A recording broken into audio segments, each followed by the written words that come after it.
During a family breakfast, I accidentally overheard their plan. They were going to turn me into a laughingstock on their upcoming trip to Chicago. That night, my brother-in-law called me in a rage, demanding to know where the hell I was. I answered calmly, asking him to take a guess, and wondering if the family liked the gift I left behind. When they opened the box, my sister screamed at the top of her lungs. My name is Charmaine, 35 years old, and somehow still healing from wounds my family inflicted. As a successful software developer, I escaped their toxicity but maintained occasional contact. Last Sunday, they invited me to an upscale brunch to catch up. Between mimosas and avocado toast, my mother leaned forward smirking. "You know, Charmaine, you are lucky we even include you. Pity goes a long way." I simply sipped my coffee and smiled. That night, I logged in, disabled every family credit account, and emailed my lawyer about selling the cabin. Before I continue this story, let me know where you are watching from in the comments below. Hit like and subscribe if you have ever had to stand up to family who underestimated your worth. Growing up in Fairfield, Connecticut meant privilege to outsiders. But inside our sprawling colonial home, emotional coldness permeated every corner. Our 4-bedroom house with its manicured lawn and heated swimming pool was a fortress of expectations I could never quite meet. My childhood bedroom, painted pale blue at my mother Elaine's insistence despite my preference for green, became my sanctuary and prison. From elementary school through high school, I maintained straight A's, joined honor societies, and pushed myself to the brink of exhaustion just to earn a nod of approval. It never came. My younger sister Brianna was the golden child. She was loud, vibrant, and perfectly fit my parents' mold of acceptable social success. Fast forward to today, I am the founder of a highly successful financial technology firm. I built my company from the ground up, sacrificing sleep, relationships, and my own peace of mind to secure a future my parents told me I would never achieve. Despite my financial independence, the invisible strings of family obligations still tugged at me. That is exactly why I found myself driving my Tesla up the winding oak-lined driveway of my parents' new lavish estate in Atlanta. They had moved south a few years ago, trading Connecticut old money aesthetics for Atlanta high society flash. My father, Desmond, had established himself as a prominent local pastor, a position he used primarily to rub elbows with politicians and local celebrities. His congregation saw a devoted man of faith. I saw a man obsessed with appearances, luxury cars, and designer suits. It was a Tuesday morning. I had dropped by unannounced to deliver some paperwork my father had requested for his church's charity drive. The massive mahogany front doors were unlocked, a bad habit my parents retained from their days in safer gated communities. I stepped inside the grand foyer, the clicking of my heels muffled by the thick Persian rugs. The house smelled of expensive vanilla candles and freshly brewed espresso. I headed toward the massive chef's kitchen, intending to grab a quick cup of coffee before making my presence known. As I approached the archway leading into the kitchen, holding an empty ceramic mug I had picked up from the dining room, I stopped dead in my tracks. Voices drifted from the breakfast nook. It was Brianna, her husband Trayvon, and my mother Elaine. They were laughing hysterically, the kind of deep belly laughter reserved for private cruel jokes. I pressed my back against the cool plaster of the hallway wall, completely hidden from their view, and listened. Trevin was speaking, his voice booming with unearned confidence. He was a man who wore custom-tailored suits he could not afford, playing the role of a wealthy entrepreneur while constantly launching lifestyle brands that inevitably failed within 6 months. He was currently detailing the itinerary for his and Brianna's upcoming 5th wedding anniversary trip to Chicago. The plan he outlined made my blood run cold. They were not just planning a simple family vacation. They were orchestrating a public execution of my character. Brianna chimed in, her voice dripping with malice. She explained how they would host a massive anniversary gala at the Waldorf Astoria in Chicago, inviting dozens of high-profile guests, influencers, and potential investors for her new boutique cosmetics line. The centerpiece of the evening was not going to be a celebration of her marriage. It was going to be my humiliation. I listened as my mother Elaine chuckled and added her own suggestions. They planned to order a specific vintage of champagne. They knew I had a weakness for intending to ply me with drinks throughout the evening, until I was heavily intoxicated. Once I was sufficiently compromised, Trevon would call me up to the main stage under the guise of giving a sisterly toast. Then the trap would spring. Brianna planned to take the microphone and publicly announce a fake debt that I allegedly owed the family. She was going to spin a fabricated story about how my software company was failing, how I had begged them for money, and how she, out of the goodness of her heart, was publicly forgiving my debt to help me get back on my feet. The entire spectacle was designed to go viral on social media. They wanted to paint me as the tragic, struggling sister desperately clinging to their coattails, while Brianna would be hailed as the gracious, wealthy savior. It was a calculated, vicious marketing stunt to launch her cosmetics line, using my destroyed reputation as collateral. Trevon laughed, clapping his hands together, boasting about how the sheer shock on my face would generate millions of views across every social platform. I stood frozen in the hallway, my knuckles turning white as I gripped the ceramic coffee mug. A familiar, suffocating tightness gripped my chest. This was not just typical sibling rivalry. This was a premeditated, malicious attempt to destroy the professional reputation I had spent over a decade building. They knew my financial technology company relied heavily on investor confidence and public trust. A viral video painting me as a drunken, bankrupt fraud could trigger a panic, causing my stakeholders to pull their funding and effectively ruining my life's work. I closed my eyes, taking a slow, shaky breath. A younger version of me would have burst into the kitchen screaming and crying, demanding to know why they hated me so much. I would have begged for their love, pleaded for their respect, and ultimately played right into their hands by appearing emotionally unstable. But I was no longer that scared, desperate girl from Fairfield. I was a 35-year-old woman who managed multi-million-dollar acquisitions. I understood strategy, I understood leverage, and most importantly, I understood that reacting with raw emotion was a luxury I could not afford. I smoothed the lapels of my tailored blazer, forced my facial muscles to relax into an expression of placid indifference, and plastered a warm, oblivious smile on my face. I stepped out from the shadow of the hallway and walked casually into the kitchen. The laughter died instantly. The silence that fell over the breakfast nook was absolute and deafening. Brianna nearly choked on her mimosa, hastily setting her crystal flute on the marble island.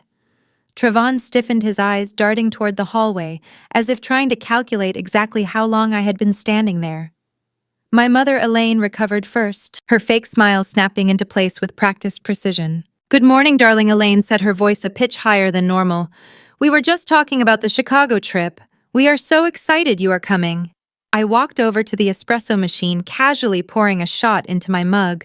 "I am looking forward to it," I lied smoothly, not missing a beat.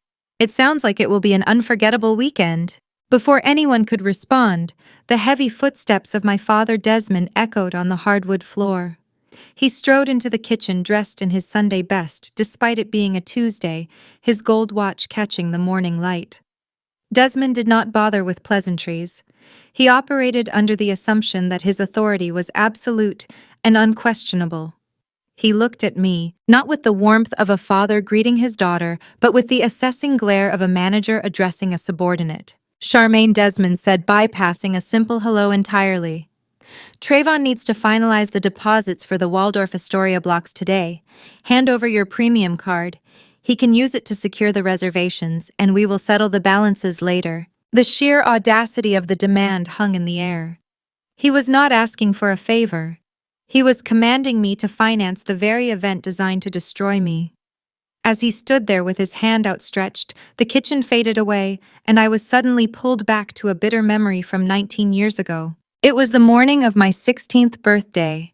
I had walked down the stairs of our Connecticut home hoping for a modest celebration, perhaps the laptop I desperately needed for my advanced computer science classes. Instead, I found a massive, gleaming grand piano occupying the center of our living room. It had a giant red bow tied around it. Brianna, who was only 13 at the time, was squealing with delight. When I asked about my birthday, my father pulled me aside and coldly informed me that things were tight. He had completely drained my college savings account money I had earned from part-time jobs and academic awards to purchase that piano for Brianna. He told me I needed to be a supportive sister and stop being so selfish. I spent my 16th birthday wearing Brianna's discarded, ill-fitting hand-me-downs, listening to her bang tunelessly on a piano she would abandon completely within a month. The memory snapped me back to the present. I looked at my father's outstretched hand, then at Trayvon's smug, expectant face, and finally at Brianna, who was watching me with an expression of thinly veiled triumph. They truly believed I was nothing more than their personal bank, a mindless resource they could drain and discard at their convenience. With a serene, almost chilling calm, I reached into my designer handbag. I pulled out my heavy metal premium credit card and placed it directly into Trayvon's waiting palm. "Make sure you get the best sweets," I said, my voice perfectly steady. "It is a special occasion after all." Trayvon smirked, slipping the card into his pocket without a word of thanks. Desmond nodded approvingly, satisfied that his order had been obeyed. I excused myself politely, claiming I had a morning meeting to attend. I walked out the front doors, my posture straight and my stride confident. I did not look back. I climbed into the driver's seat of my car, the heavy door closing to shut out the world. The moment I was completely alone in the soundproof cabin, the fake smile dropped from my face. I pulled out my phone, my fingers flying across the screen as I immediately opened my secure banking application. I navigated straight to the transaction limits and security controls. The trap had been set by them, but they had severely underestimated the prey they were trying to catch. I watched the screen, waiting for the pending charges to appear, my mind already racing 10 steps ahead. The battle line was drawn, and I was going to ensure they regretted the day they decided to declare war on me. The spinning loading icon on my banking app finally vanished, replacing the blank screen with a fresh line of financial data that made the blood freeze entirely in my veins. A pending charge of exactly $50,000 had just hit the account. But the merchant name attached to the transaction was not a luxury hotel, a commercial airline, or a high-end concierge service securing reservations for the Waldorf Astoria. The name read Apex Lifestyle Holdings, LLC. I stared at the glowing letters, my mind struggling for a fraction of a second to comprehend the sheer audacity of the theft. My thumbs flew across the keyboard as I rapidly opened a new secure browser tab. I quickly accessed the Georgia Secretary of State Corporate Registry database and typed in the exact name of the LLC. The search results loaded in less than 2 seconds, the digital confirmation of their absolute betrayal glaring back at me. The registered agent and primary legal owner of Apex Lifestyle Holdings, LLC, was Trayvon Marcus Hayes. A violent wave of nausea washed over me, twisting my stomach into tight, painful knots. This was no longer just a cruel, petty family prank designed to embarrass me for cheap social media clout. They were not simply planning to get me drunk, push me onto a stage, and claim I owed them money for a viral video. They were actively, brazenly siphoning my actual, hard-earned wealth directly into their own pockets.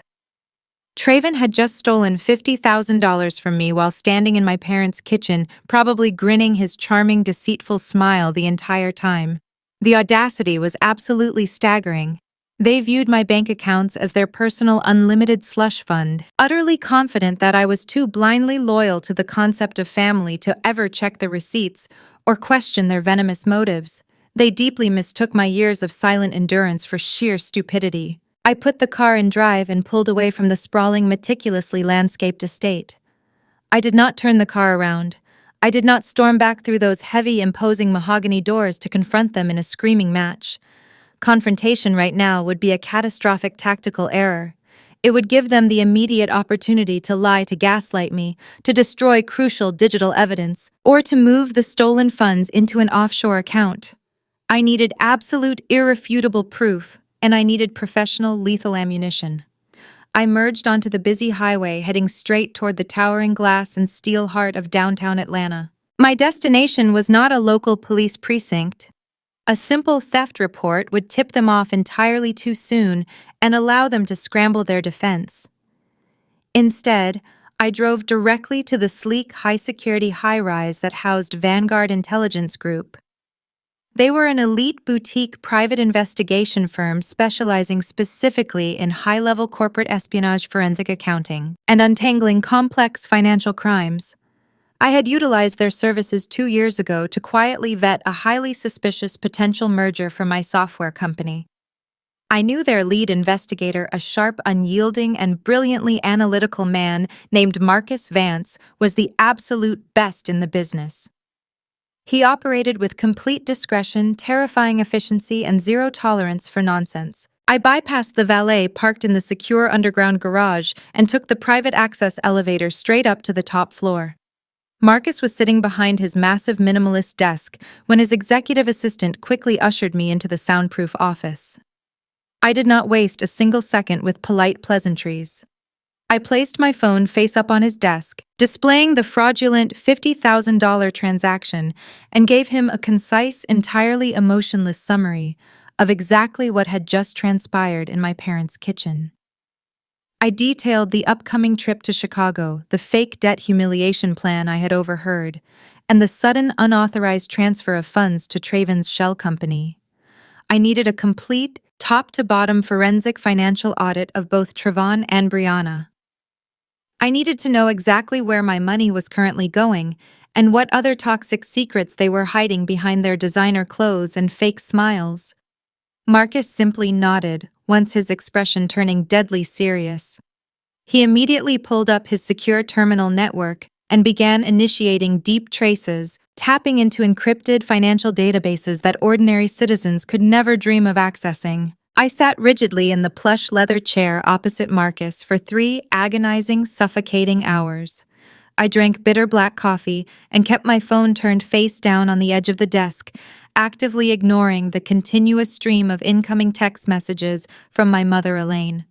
She was incessantly complaining about trivial things, asking what designer outfits I planned to pack for the Chicago trip, and demanding I book a private car service for their airport transfer. The sheer hypocrisy of her messages was nauseating, but I forced my breathing to remain steady and my mind to stay completely focused on the monumental task at hand. Finally, the rapid clacking of Marcus's keyboard ceased. He pushed his chair back and looked up at me. The grim, rigid set of his jaw and the dark intensity in his eyes told me absolutely everything I needed to know. The situation was infinitely worse, infinitely more dangerous than a stolen $50,000. Marcus turned his large, high-resolution monitor directly toward me. The $50,000 was just a preliminary test run. He explained, his voice low, steady, and filled with urgent warning. Trevon has been bleeding massive amounts of cash for months. His so-called luxury lifestyle brand is completely, irrevocably insolvent. He has mountains of hidden debts, dozens of unpaid vendors, and several impending, highly damaging lawsuits from extremely angry private investors. But that is not the real bombshell here, Charmaine. Look closely at this document. He pulled up a scanned, multi-page PDF of a complex commercial loan agreement. I leaned forward, my eyes rapidly scanning the dense, complicated legal text. It was an official binding application for a $2 million commercial business loan from one of the largest national banks in the country. The primary applicant listed was Apex Lifestyle Holdings, LLC. But the collateral pledged on the loan application made the breath catch painfully in my throat, causing my lungs to seize completely. It was my company. My financial technology firm, the wildly successful business I had built from nothing, with my own blood, sweat, and tears, was explicitly listed as the primary guarantor for Trevon's massive fraudulent loan. I scrolled down to the final signature page with a trembling hand. There, in stark, undeniable black ink, was my personal signature. It was an incredibly sophisticated forgery, masterfully executed, and almost indistinguishable from my actual legally binding handwriting. Attached to the loan application were dozens of forged corporate resolutions, fake executive board approvals, and heavily doctored internal financial statements, falsely claiming that I had officially authorized this massive suicidal transfer of liability. Traven and Brianna had not just stolen my premium credit card for a joyride. They had systematically, intentionally stolen my entire corporate identity. They had maliciously leveraged my entire empire, my entire life's work to save their own pathetic, sinking ship from total financial ruin. Marcus pointed a steady finger to a digital date stamp at the top of the electronic file. The loan is currently in the absolute final stages of executive underwriting. He warned me, his tone underscoring the severe gravity of the situation. Because your company holds an impeccable top-tier credit rating and displays flawless financial health, the bank expedited the entire approval process without raising any red flags. The $2 million is officially scheduled to be wired directly into Trayvon's private holding account by Friday afternoon, the exact moment that money clears the Federal Reserve. Your company is legally, irrevocably on the hook for the entire crushing debt. If Trayvon defaults on the payments, which his disastrous financial history proves he will do, almost immediately, the bank will aggressively seize your corporate assets to cover the catastrophic losses. You will lose absolutely everything you have ever worked for, down to the last server and the final patent. The horrifying reality of the imminent threat crashed down upon me like a physical, devastating blow to the chest. My life's work was literally days away from being violently ripped from my hands and handed over to a ruthless banking institution, all because of my brother-in-law's criminal deceit and my sister's unhinged greed. My family was perfectly gleefully willing to let me lose my company, force me to terminate my loyal employees, face potential criminal investigations for corporate fraud, and suffer total, inescapable public ruin.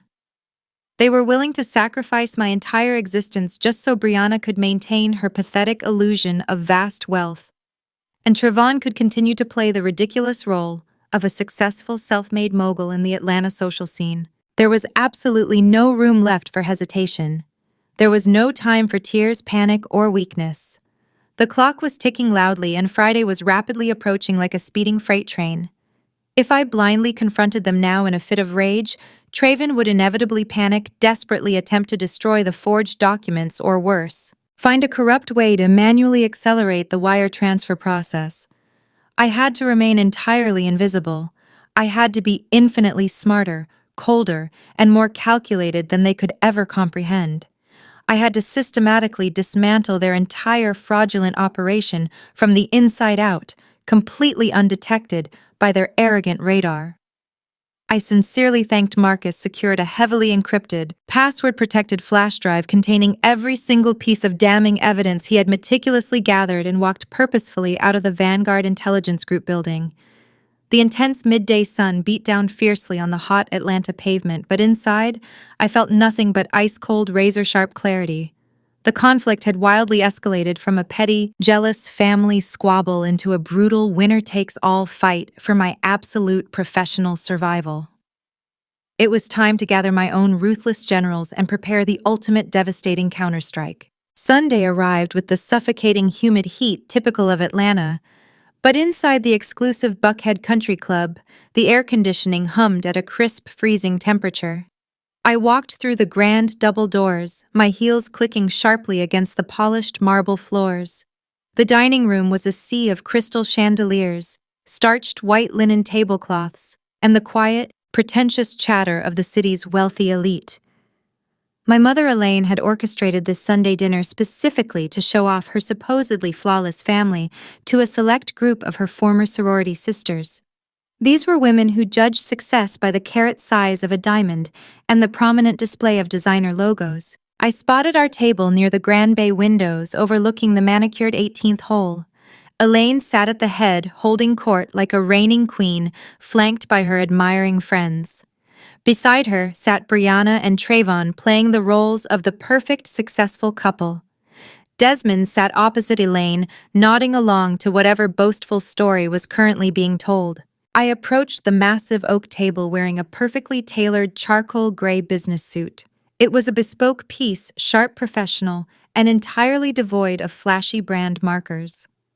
Brianna, in stark contrast, was squeezed into a sequined emerald green designer gown that screamed for attention, paired with heavy, glittering jewelry that caught the light from the chandeliers above. The moment I pulled out my heavy chair to sit, Elaine's eyes darted over my outfit, her lips pursing in immediate, thinly veiled disapproval.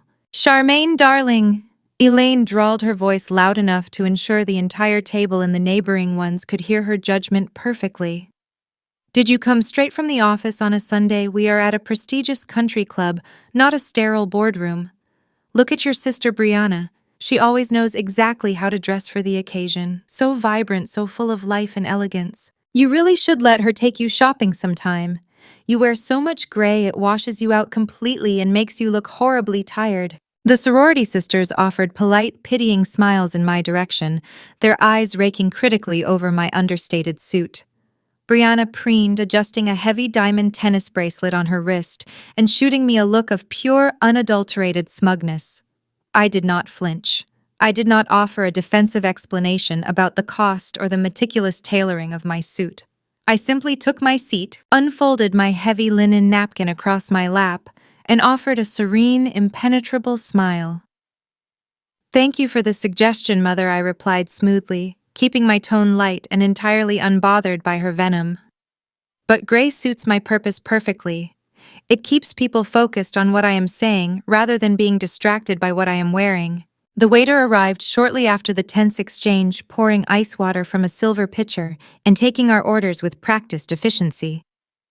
When my medium-rare ribeye steak was placed in front of me, the juices sizzling softly on the heated porcelain plate, I picked up the heavy silver steak knife.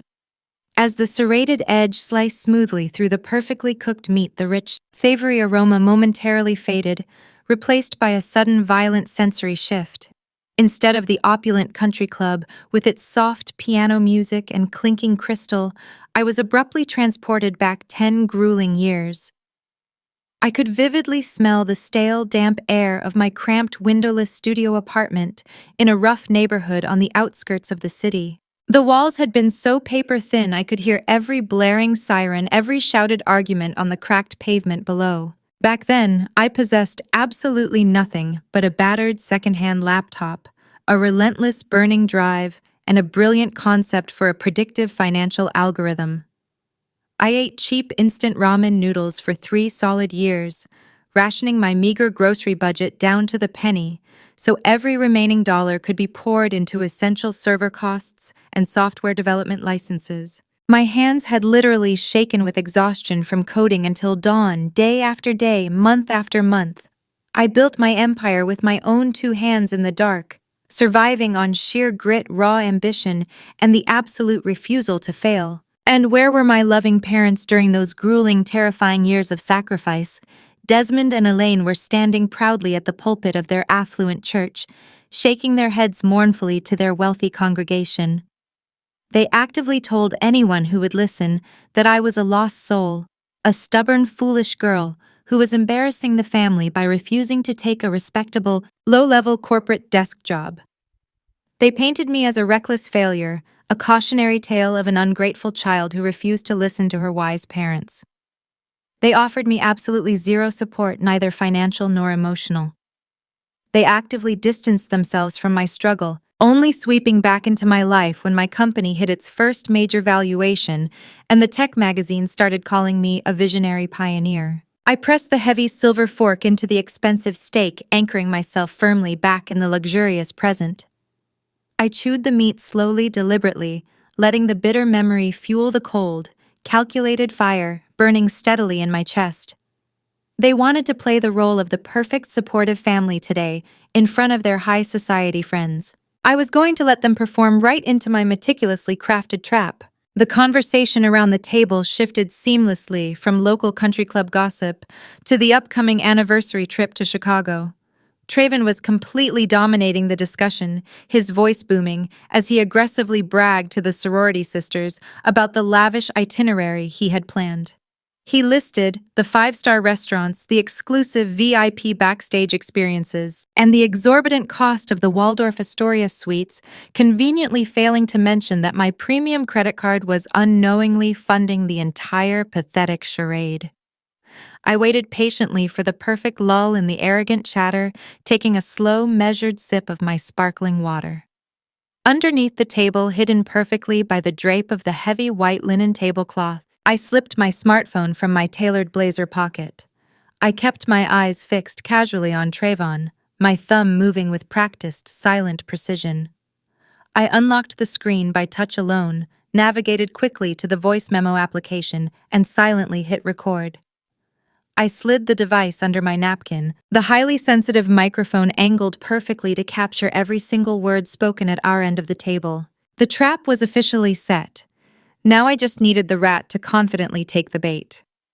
I leaned forward slightly, resting my elbows lightly on the table, projecting an aura of genuine supportive curiosity. "Trayvon," I said, raising my voice just enough to command the entire table's attention. "I have to admit, I am incredibly impressed by the sheer scale of this Chicago event you are putting together. It sounds absolutely phenomenal. Brianna told me earlier that you are also expanding your lifestyle brand this quarter. It takes serious capital to scale operations that aggressively in this current market. Have you secured a new venture capital partner recently, or are you pulling from private, high-net-worth investors?" It was a precise, calculated strike right at the absolute center of his massive, fragile ego. Trayvon could never resist an opportunity to make himself sound like a financial mastermind, especially in front of a captive audience of wealthy, impressionable women. He puffed out his chest, immediately adjusting his expensive silk tie, completely unable to recognize the lethal danger lurking silently behind my polite inquiry. "Actually, Charmaine, it is much bigger than just a simple venture capital round," Trayvon boasted, leaning back in his chair with a sickeningly arrogant grin that made my blood boil. "I have recently orchestrated a massive capital influx. We are talking major institutional backing here. I just locked down a $2 million commercial facility to take Apex Lifestyle Holdings to the absolute next level. The national banks are practically throwing money at me because they see the exponential growth potential of the brand." I kept my expression wide, projecting innocent awe, while my mind recorded every single word like a steel trap. $2 million, I repeated clearly, ensuring the hidden microphone picked up the exact figure without any ambient distortion. "That is an enormous facility, Trayvon. A loan of that magnitude usually requires substantial liquid collateral to clear the underwriting department. Did you have to put up the new house, or did you leverage the brand's existing physical assets?" Trayvon chuckled loudly, a deep, condescending sound that made my skin crawl with revulsion. He took a long, arrogant sip of his expensive bourbon, reveling in the spotlight provided by my seemingly naive questions. "Oh, the brand is scaling far too fast to tie up its own equity," he explained, his voice laced with unearned superiority and foolish pride. "I structured the deal using a specialized corporate guarantor system. We leveraged a highly rated external tech entity as the primary collateral. The bank absolutely loved the financials on the guarantor side. It made the entire underwriting process a complete breeze for my team. The paperwork is already fully executed, and the funds are scheduled to hit the Apex accounts by this Friday. It was a brilliant strategic maneuver, if I do say so myself. He had done it. He had just confessed loudly and proudly in a room full of witnesses to the exact timeline, the specific shell company name, the precise loan amount, and the fraudulent use of my tech company as the collateral guarantor. He was so blinded by his own toxic vanity and his desperate need to impress Elaine's wealthy friends that he had essentially handed me a federal indictment wrapped in a neat little bow. I looked across the table at Brianna. She was nodding along enthusiastically, beaming with pride at her husband's supposed business acumen, completely complicit in the imminent theft of my entire livelihood. Elaine and Desmond looked equally pleased, thrilled to be publicly associated with such a seemingly successful, ambitious son-in-law. I smiled back at them, a slow, deep, terrifyingly genuine smile that reached my eyes. It was not a smile of defeat, surrender, or submission. It was the absolute chilling smile of an apex predator that had just locked the cage door shut on its prey. Beneath my linen napkin, the red light of the recording app pulsed steadily in the dark, securing the digital audio file that would shortly burn their entire fraudulent empire straight to the ground. "That is truly brilliant, Trayvon," I said smoothly, raising my crystal water glass in a mock toast to his impending doom. "A brilliant maneuver indeed." The rest of the country club dinner passed in a blur of clinking crystal and hollow laughter. I played my part to absolute perfection. I nodded at my mother's condescending remarks, smiled at Brianna's vain complaints about her designer shoes, and offered polite congratulations whenever Trayvon reiterated his fabricated business triumphs. They were utterly convinced of their own superiority, entirely blind to the digital audio file resting in my pocket that held the power to send them to federal prison. When dessert finally concluded, I paid for the entire table's extravagant bill using a secondary corporate card, leaving a generous tip, and gracefully excused myself. I drove back to my own immaculate penthouse in the heart of the city, feeling a profound sense of tactical victory. I had secured the confession. I had the leverage to stop Trayvon's loan. I believed the worst of the battle was already won. I poured myself a tall, ice-cold glass of sparkling water with fresh lemon, carefully placed my phone on the heavy mahogany nightstand, and fell into a deep, dreamless, uninterrupted sleep, completely unaware that the true terrifying nightmare had not even begun. At exactly 3 o'clock in the early morning, the shrill, persistent, piercing ringing of my private secure line shattered the quiet silence of my bedroom. I jolted awake, my heart hammering fiercely against my ribs. Very few people possess that highly specific number, and a call at this late hour meant an absolute emergency. I reached blindly in the pitch dark, my fingers closing tightly around the cold metal of the phone. I quickly glanced at the glowing screen. The bright caller ID displayed the secure routing number of Vanguard Intelligence Group. It was lead investigator Marcus Vance. I sat up immediately, throwing off the heavy silk duvet, the chill of the air-conditioned room biting through my pajamas. I pressed the phone to my ear, my voice sharp and alert. "Marcus," I said quickly. "What is wrong? Did Trevon's loan clear early?" There was a heavy silence on the other end of the line. When Marcus finally spoke, his voice carried a weight that made the blood freeze in my veins. "No, Charmaine," Marcus replied, the sound of keyboard keys clacking rapidly in the background. "Trayvon's loan is still pending. We have that situation contained. The issue is not your brother-in-law." I kept digging into the financial web surrounding Apex Lifestyle Holdings, mapping the corporate resolutions. The trail did not stop with Trayvon and Brianna. It went much, much higher up the chain. I swung my legs over the side of the bed, my bare feet hitting the cold hardwood floor. I stood up and began pacing the length of my darkened bedroom. "Explain," I demanded, a knot of dread forming in the pit of my stomach. "Who else is involved?"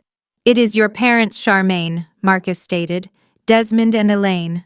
I stopped pacing. The room seemed to tilt on its axis. "My parents? How? Are they funneling church funds into Trayvon's shell company?" "It is worse than embezzlement from the church," Marcus explained, his tone incredibly serious.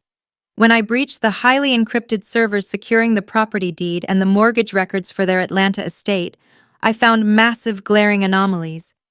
You know that sprawling mansion they bought when they moved down south? The one they claim was purchased with the proceeds of your father's successful ministry and your mother's investments." "Yes," I answered, my throat dry. "They brag about paying cash for it." "They lied," Marcus said. "They did not pay cash. They barely scraped together a minimum down payment. But that is not the crime. The crime is how they financed the rest of it and how they have been funding their extravagant lifestyle ever since. Desmond and Elaine took out a multi-million-dollar second mortgage on that property 6 months ago. They used those funds to lease cars, buy wardrobes, throw church galas, and maintain their facade in front of Atlanta high society." I pressed my hand against my forehead, trying to process the scale of the deception. "Okay, so they are living beyond their means and drowning in debt. How does that affect me?" "Because they did not use their own credit history to secure that second mortgage," Marcus revealed. "Their personal credit is abysmal. They have a history of bankruptcies and defaulted loans that they scrubbed from the public record. No bank would ever lend them a dime. So they used the one asset they had access to that possessed a financial rating." The realization hit me. The air rushed out of my lungs, leaving me gasping in the dark. "They used my personal social security number," I whispered, the harsh words tasting like bitter ash in my suddenly dry mouth. "Exactly," Marcus confirmed. "They stole your identity, Charmaine. They used your social security number, forged your signature on hundreds of pages of complex real estate documents, and listed your primary residence and your highly profitable fintech company as the foundational assets to secure the massive commercial loan."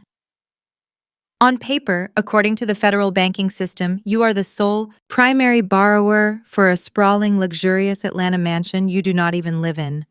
Desmond and Elaine are not even listed anywhere as co-signers.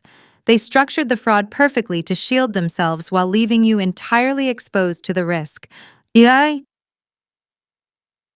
I walked over to the windows of my penthouse, pressing my forehead against the glass, staring down at the sleeping city below.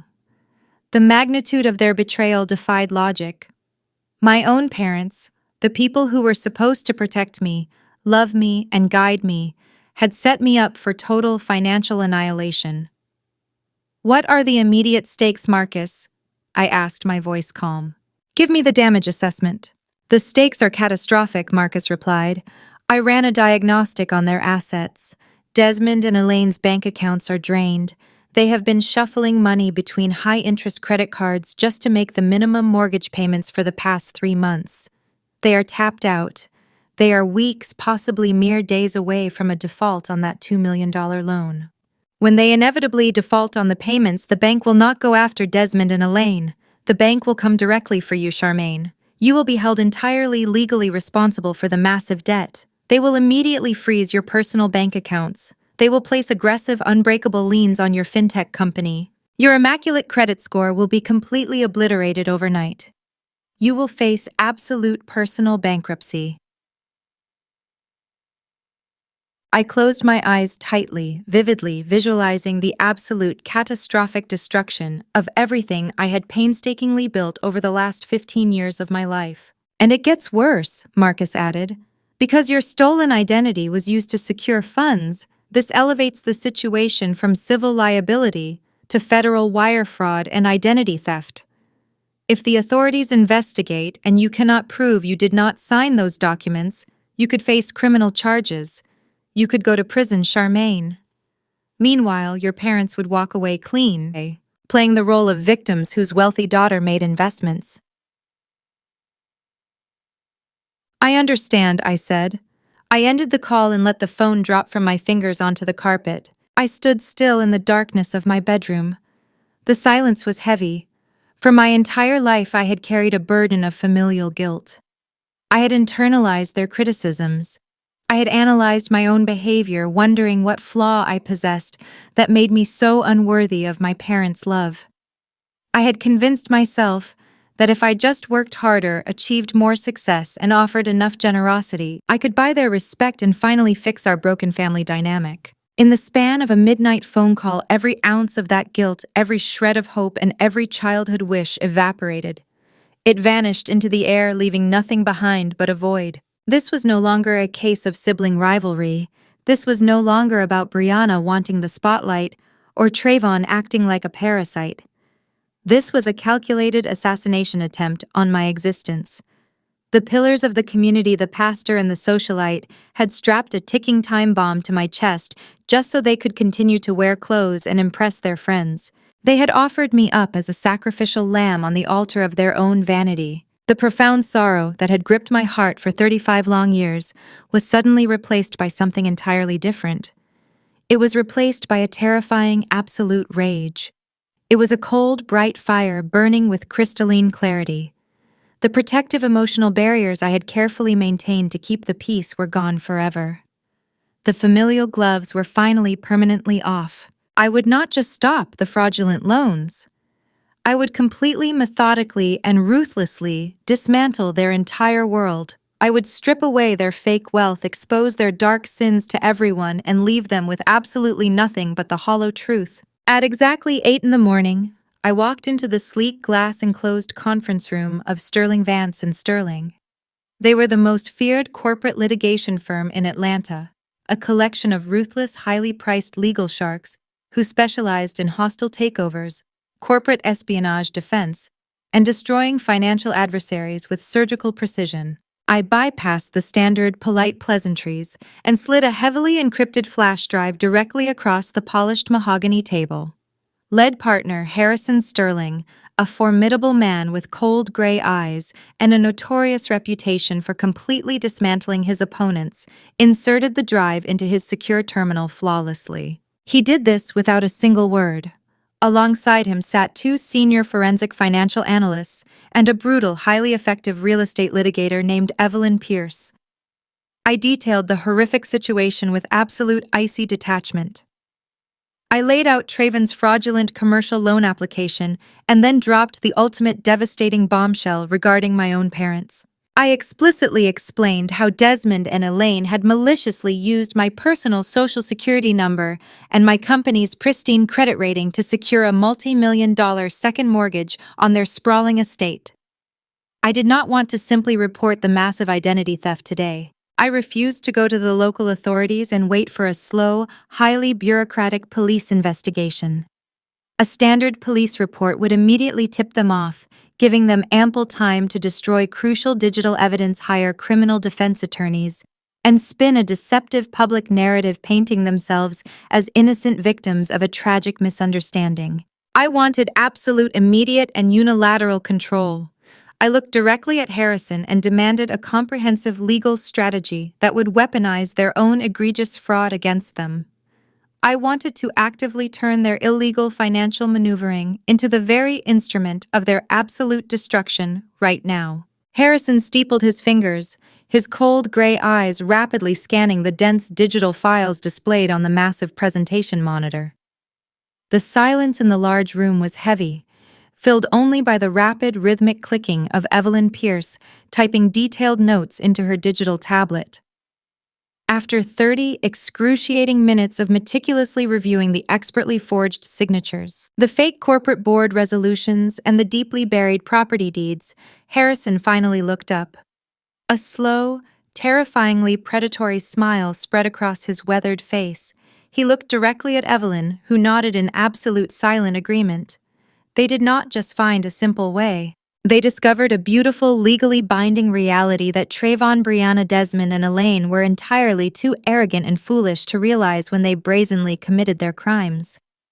Evelyn leaned forward, placing her hands flat on the polished table.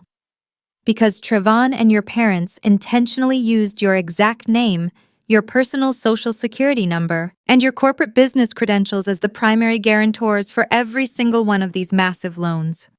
She explained, her voice humming with lethal efficiency. They effectively handed you the absolute legal keys to their entire kingdom without knowing it at all. They truly doomed themselves today. They structured these fraudulent shell companies and complex mortgages to completely shield themselves from any personal liability, placing the entire crushing financial burden squarely onto your shoulders. But in their sheer greed and staggering legal ignorance, they inadvertently created an irrevocable, massive loophole. Legally speaking, according to the federal government and the state corporate registry, you do not just guarantee these massive debts. You actually possess total legal ownership of the underlying assets tied to them. My breath caught sharply in my throat as the sheer magnitude of her profound words washed right over me in that quiet, dark room. I stared intently at the dense legal documents projected on the screen, the disparate pieces of the puzzle rapidly clicking into a devastatingly clear picture. Trayvon had specifically used my company's impeccable financial standing to create Apex Lifestyle Holdings, LLC. Therefore, as the sole registered guarantor of the primary capital, my corporate holding firm technically possessed total unilateral legal authority over the entire LLC structure. That meant I legally owned the shell company. I owned the associated bank accounts. I owned the inventory, the vendor contracts, and all the digital assets. Furthermore, Brianna had foolishly registered her entire luxury brand. She registered her cosmetics brand and all its associated trademarks as direct subsidiary assets under the Apex umbrella to avoid paying separate corporate filing fees. By extension, I was the absolute legal owner of my sister's precious cosmetics empire. The legal reality regarding my parents' sprawling mansion was even more poetic in its brutal justice. Desmond and Elaine had forged my signature to secure a massive second mortgage because their own credit was entirely ruined. Evelyn pulled up the heavily doctored property deed and the attached loan origination documents. Because they fully used your personal identity as the borrower, Evelyn continued, her finger tracing a line of dense legal text on her tablet, And because they used your company's capital as the required proof of liquidity, you are legally recognized as the primary lien holder of the estate. They essentially signed a binding quitclaim transfer in a desperate attempt to hide their own severe financial insolvency. You currently hold the primary deed to that mansion. If the mortgage defaults which their thoroughly drained bank accounts indicate is imminent, within the next 48 hours, you have the absolute legal right to legally seize the property, freeze their access completely today. You can initiate an immediate uncontested foreclosure process without requiring a lengthy court battle. They literally signed their own house over to you just to fund their extravagant country club lifestyle. The sheer beautiful irony of the situation was staggering. My family had spent my entire life treating me like an insignificant, socially unfit embarrassment. They had mocked my quiet dedication, ridiculed my business suits, and actively attempted to destroy my financial stability to maintain their own pathetic illusions of grandeur. Now, through their own malicious greed and staggering incompetence, they legally handed me total dominion over their entire lives. They had built a glittering, incredibly fragile house of cards, and they had unknowingly handed me the match and the gasoline. There was absolutely no hesitation left in my heart. The last remaining ounce of familial guilt, the lingering childhood desire to seek their approval, had been completely incinerated by the midnight phone call revealing their ultimate betrayal. This was no longer just petty sibling rivalry. This was a calculated, vicious attempt to destroy my life so they could continue playing dress-up for their wealthy church congregation. The gloves were officially permanently removed from my trembling hands right away. Execute it all! I commanded, my voice echoing with icy, unwavering authority in the quiet conference room. Do it silently. Do it immediately. Do not alert them. Do not send warning letters. And do not give them a single fraction of a second to realize what is happening until the trap snaps completely shut around their necks. Harrison and Evelyn immediately set to work, orchestrating a flurry of complex legal and financial maneuvers with terrifying, breathtaking speed. I sat rigidly at the head of the conference table for 6 uninterrupted hours, methodically signing my name to a massive mountain today. It was a mountain of heavy, legally binding documents. Every stroke of my pen was a deliberate, silent strike against the people who had maliciously tried to ruin me. First, I signed the executive corporate orders regarding Apex Lifestyle Holdings. Acting as the primary guarantor and legally recognized managing director of the LLC, I authorized the immediate, complete freezing of all associated corporate bank accounts. I permanently severed Trayvon's access to the corporate funds, revoked his administrative privileges, and blocked his ability to transfer a single dime offshore. I then signed the subsidiary transfer documents, legally absorbing Brianna's trademarks immediately. I absorbed her cosmetics trademark, her boutique lease agreement, and her entire existing inventory directly into my own heavily fortified corporate holding company. Her brand, her absolute pride and joy, her supposed ticket to high society, now belonged entirely to the sister she had mocked just 24 hours earlier. Next, Evelyn carefully placed the heavy, dense real estate foreclosure documents directly in front of me. I reviewed the certified financial statements, clearly showing Desmond and Elaine's completely depleted accounts and their impending catastrophic loan default. Without a single ounce of remorse, I signed the accelerated foreclosure initiation papers happily. Because my name was fraudulently listed as the primary financial backer, and because the massive loan was in immediate danger of default due to their insolvency, I authorized the immediate transfer of the property deed into a secure blind trust controlled entirely by my legal team. I signed the final orders to revoke their access to the secondary equity lines, effectively cutting off their only remaining source of cash. The execution was flawless, silent, and absolutely lethal. My legal team rapidly utilized their elite banking contacts to expedite the document processing. The trap was perfectly set for my entire family. Friday morning arrived with a crisp, clear blue sky over Atlanta, a stark contrast to the dark, stormy destruction I had silently orchestrated over the past 48 hours.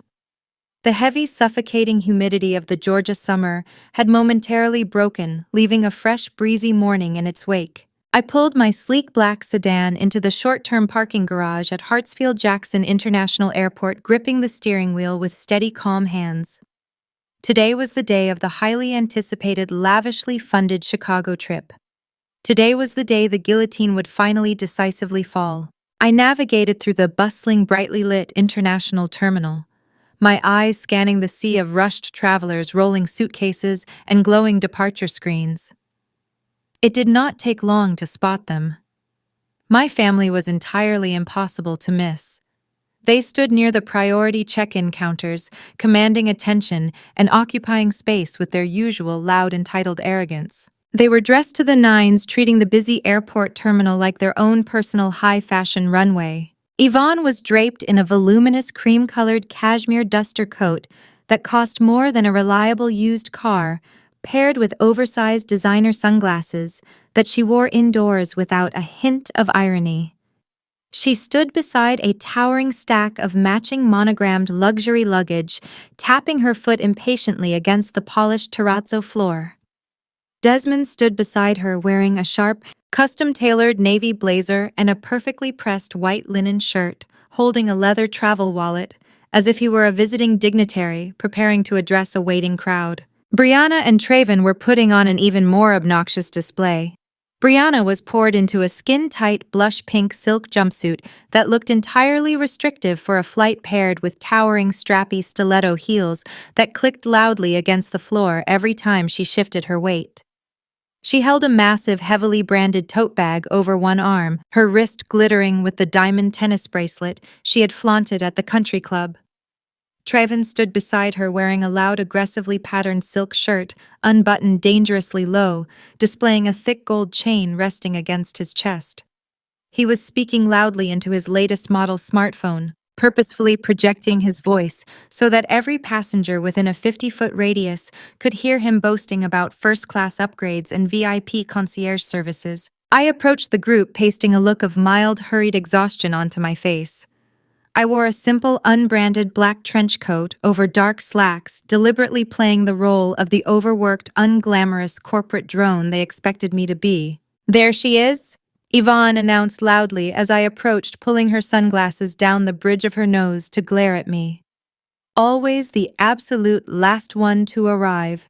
We have been standing here for 20 minutes, Kiara. I was beginning to think you had buried yourself under a pile of spreadsheets and forgotten about your own family entirely." I offered a breathless, apologetic smile, adjusting the strap of my heavy leather laptop bag on my shoulder. "I am so sorry, Mother," I said, keeping my tone light and deferential. "Traffic on the connector was completely brutal this morning, and I had a few last-minute client emails to finalize before the flight." Traven ended his performative phone call and turned to me, flashing a brilliant, entirely fake smile. "Do not worry about it, Kiara," he said, clapping a heavy hand onto my shoulder. "We are about to embark on the ultimate luxury weekend. I have everything perfectly handled. The Waldorf Astoria suites are completely prepped, the private car service is waiting for us on the tarmac in Chicago, and I just secured us a reservation at the most exclusive Michelin-starred steakhouse in the city for tonight. It is going to be an absolutely legendary experience." I nodded enthusiastically, projecting genuine excitement. "It sounds incredible, Trayvon," I replied smoothly. "You really went all out for this trip." "Of course I did," Trayvon boasted, puffing out his chest and adjusting his gold chain. "When Apex Lifestyle Holdings celebrates, we celebrate at the absolute highest level. It is all about projecting wealth and securing the right branding." Brianna linked her arm through his, leaning her head against his shoulder. "Trayvon has been working so incredibly hard on his new corporate expansion," she cooed, casting a smug, sidelong glance in my direction. "This trip is exactly what we need to unwind and celebrate his massive financial victories before the new capital clears." I forced my smile to remain wide and bright, completely masking the cold, ruthless satisfaction burning deep within my chest. They were so blissfully, arrogantly unaware that their entire fraudulent empire had already been legally dismantled, severed, and transferred into my private holding accounts. They were standing on a trapdoor boasting about the view, completely oblivious to the fact that I held the lever firmly in my hand. We gathered our boarding passes and began walking together toward the priority TSA security checkpoint. The line was relatively short, filled with seasoned business travelers and wealthy vacationers. As we joined the queue, my mother began loudly dictating the strict schedule she expected everyone to follow upon landing, outlining shopping excursions and high society dinners with her usual demanding authority. I waited until we were exactly 10 feet away from the security conveyor belts. I waited until they were fully committed, their minds entirely focused on the champagne waiting in the first-class lounge. Then I initiated the final flawless act of my performance. I reached blindly into my deep coat pocket and pressed the hidden side button on my smartphone, triggering a pre-programmed high-volume alarm that perfectly mimicked the sound of an urgent incoming emergency call. The sharp, piercing ringtone cut through the ambient noise of the airport terminal. I gasped in exaggerated surprise, pulling the phone from my pocket and staring at the screen with wide, panicked eyes. I held up a finger, signaling for them to wait, and brought the phone to my ear. "What is it?" I barked into the receiver, my voice tight, frantic, and laced with absolute terror. I paused, pretending to listen to a catastrophic report from a panicked employee on the other end of the line. "No, that is completely impossible. Are you absolutely sure the primary server cluster—" Yvonne stopped walking, turning to glare at me with immense irritation. "Kiara, put the phone away," she hissed impatiently. "We are about to go through the security scanners." I ignored her, my breathing becoming rapid and shallow, my free hand flying up to cover my mouth in a display of total, unadulterated professional horror. "What do you mean the backup redundancies failed?" I practically shouted into the silent phone, ensuring my voice echoed clearly down the security line. "We are hosting millions of dollars in live client transactions right now. If the mainframes are corrupted, we are facing an absolute catastrophic data breach." "Boss demo, OCCIA." Desmond turned around, his thick eyebrows furrowing in deep disapproval. "Keep your voice down, Kiara," he demanded softly. "You are making a ridiculous public scene." I pulled the phone slightly away from my face, turning to my family with an expression of sheer, devastated panic. "I am so sorry," I stammered, my voice shaking with perfectly manufactured adrenaline. "It is my company. There has been a massive catastrophic server crash at the main data center. The entire primary financial network is completely down, and the secondary firewalls have been breached. We are bleeding client data by the second." Traven rolled his eyes loudly, letting out a heavy, dramatic sigh. "Seriously?" he groaned, shifting his weight in his expensive Italian leather loafers. "Can your IT guys not handle a simple computer glitch? You are the CEO, not the janitor. Just turn it off and turn it back on again." "It is not a simple glitch, Trevon." I pleaded, my eyes wide and frantic. "It is a total systemic failure. If I do not get downtown to the emergency server room right this exact second to manually authorize the override protocols, we could face federal non-compliance penalties and massive client lawsuits. I cannot get on this flight. I have to stay behind." The moment the words left my mouth, the atmosphere shifted from mild annoyance to absolute explosive rage. Yvonne dropped her designer handbag onto the polished floor with a loud, heavy thud.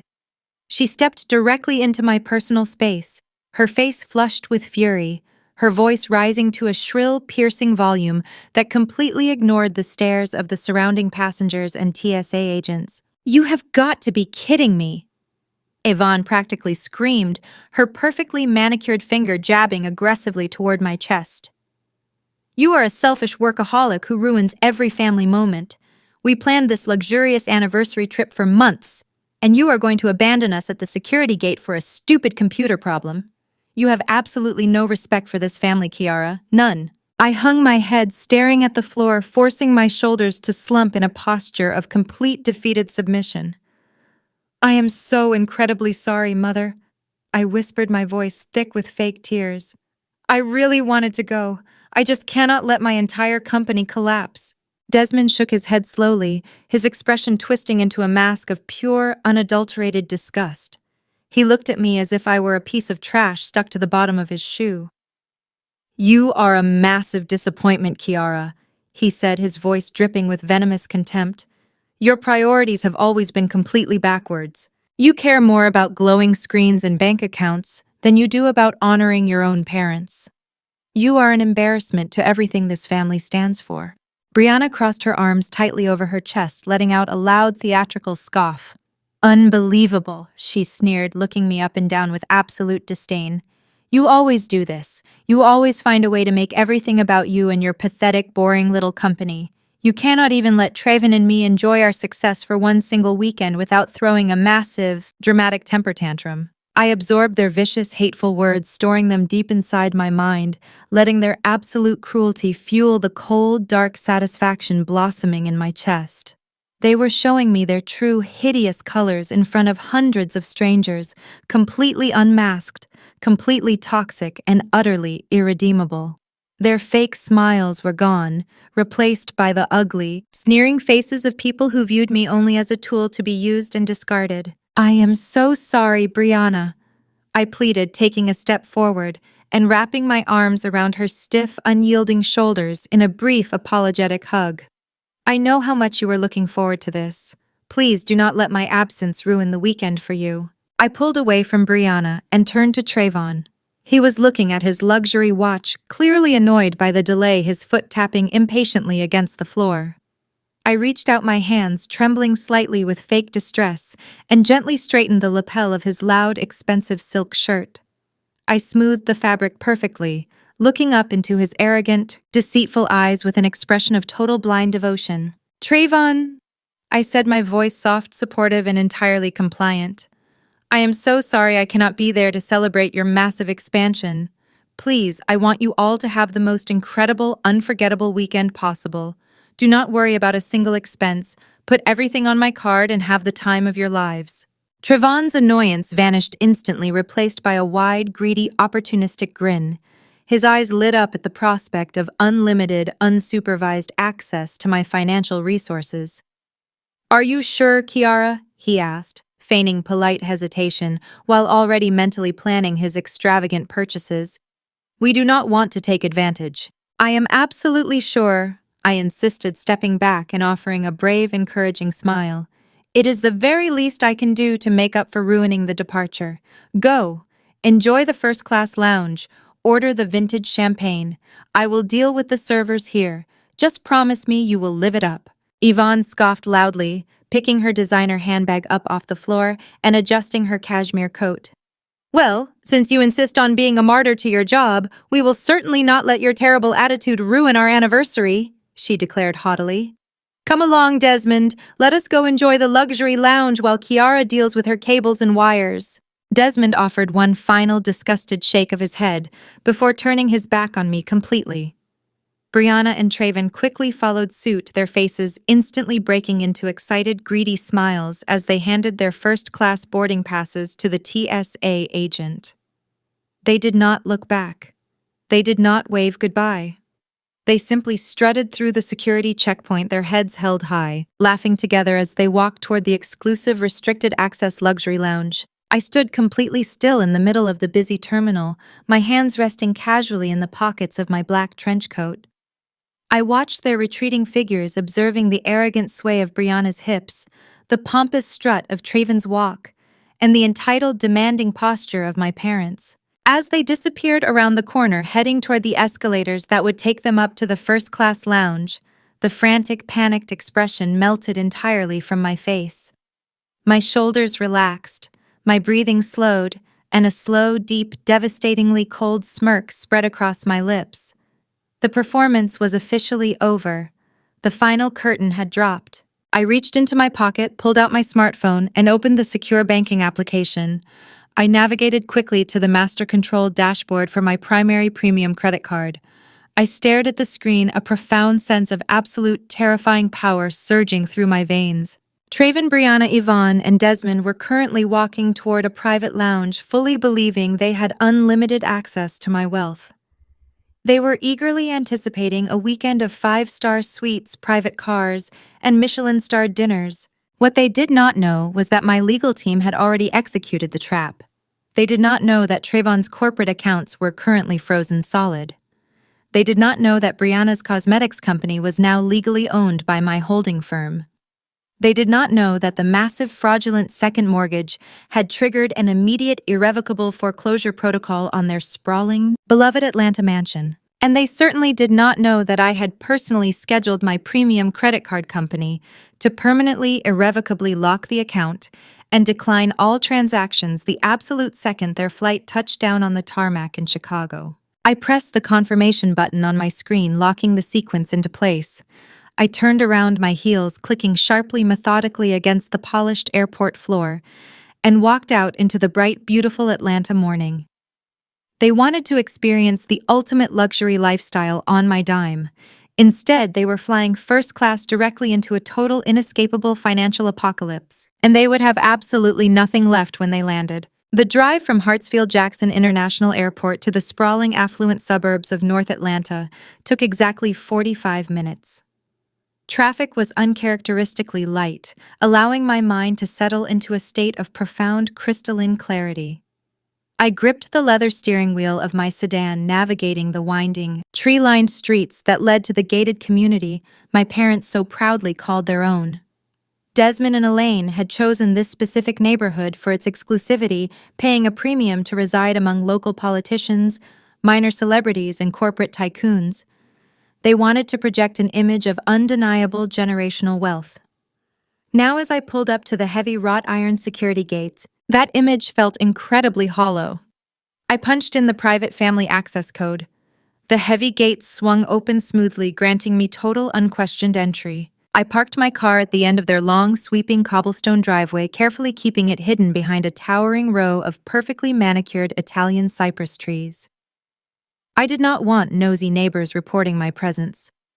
The sprawling brick mansion loomed before me, its massive white columns and sweeping balconies casting long shadows across the pristine emerald lawn. It was a monument to their vanity, a physical manifestation of the lies they had built their entire lives upon. I walked up the wide stone steps, the morning sun warming my back, and retrieved the heavy brass spare key from the hidden magnetic lockbox, discreetly tucked behind a large ornate ceramic planter. I slid the key into the heavy oak front door. The deadbolt clicked loudly, echoing in the quiet, humid morning air. I pushed the door open and stepped into the cavernous, eerily silent foyer. The interior of the house was a masterclass in aggressive, ostentatious luxury. Massive crystal chandeliers hung from the vaulted ceilings, casting a cold, glittering light over polished marble floors. Expensive abstract artwork adorned the freshly painted walls, interspersed with massive, professionally framed portraits. I walked slowly through the grand hallway, my footsteps echoing against the marble, and paused to examine the family photo wall. It was a carefully curated shrine to their perceived perfection. There were dozens of pictures. Trevon and Brianna smiling brilliantly on a yacht. Desmond shaking hands with the local mayor. Elaine posing in a glittering evening gown at a high society charity gala. I scanned the extensive collection, searching for any visual proof that I belonged to this family. Out of 50 silver frames, I found exactly 2 pictures of myself. One was a grainy, poorly lit photo from my middle school graduation tucked away in the bottom left corner near the floorboard. The second was an awkward, stiff family portrait taken a decade ago, where I had been deliberately positioned at the far edge of the frame, partially obscured by Brianna's massive shoulder pads. They had treated me as a reluctant afterthought in their lives, an unpleasant visual blemish on their pristine social record. I retrieved a heavy black canvas duffel bag from my trench coat pocket, unfolding it with a sharp, decisive snap. I reached out and took down the first photograph, pulling the cheap cardboard backing away and extracting the small, grainy image. I tossed the empty silver frame onto the expensive silk rug. I grabbed the second photo, expertly sliding my image out and letting the glass frame clatter to the ground. I moved methodically through the sprawling ground floor, navigating the formal living room, the aggressively staged library, and the massive sunlight-drenched sunroom. I scoured every single shelf, every corner table, and every hidden nook. I found my high school academic decathlon medal shoved into a dusty cardboard box in the back of my father's mahogany study. I found my college diploma unframed and slightly crumpled, wedged beneath a stack of old architectural magazines in the basement storage closet. I found a tiny handmade clay pot I had sculpted for my mother when I was 8 years old, hidden away in a dark, neglected cabinet behind cleaning supplies. I gathered every single item, every forgotten award, every discarded token of my childhood, and dropped them unceremoniously into the black duffel bag. I was executing a complete surgical extraction of my own existence. I wanted to leave this house entirely devoid of my memory. When the inevitable foreclosure occurred, and the bank ruthlessly seized this massive property, I did not want a single piece of my identity remaining within these walls. I spent 2 full hours combing through all 8 bedrooms and the extensive attic spaces. I opened every drawer and inspected every closet. I wiped away the dust, leaving clean, empty spaces where my achievements had once been buried. By the time I returned to the grand foyer, the black duffel bag was heavy with the forgotten remnants of my past. I zipped it shut with finality. Kiara, the obedient, invisible daughter, was officially erased. I carried the heavy bag into the formal dining room. This was the exact room where just a few nights prior I had endured their condescending insults. This was the massive, polished marble table where Traven had bragged about his fraudulent business, where Brianna had flaunted her stolen wealth, and where Desmond and Elaine had sat like royalty, entirely convinced of their absolute superiority while secretly destroying my financial future. The room was immaculate, the long table perfectly set with expensive crystal centerpieces and highly polished silver candelabras. I walked to the exact head of the table. I unzipped the side pocket of my leather laptop bag and carefully extracted a stunning, pristine red velvet box. It was a beautiful vintage jewelry box lined with rich dark silk. It looked incredibly expensive, a perfect fit for their luxurious aesthetic. I placed it deliberately in the exact dead center of the massive marble table. The bright crimson fabric stood out fiercely against the cold white stone. It demanded absolute attention. Inside this beautiful velvet box rested a single, inexpensive digital flash drive. However, the data stored on that tiny drive was infinitely more valuable than any diamond they had ever owned. It contained a comprehensive, beautifully organized digital portfolio of their total destruction. The drive held high-resolution copies of the fraudulent loan applications, complete with their expertly forged signatures. It held the irrefutable digital receipts showing my corporate takeover of Apex Lifestyle Holdings.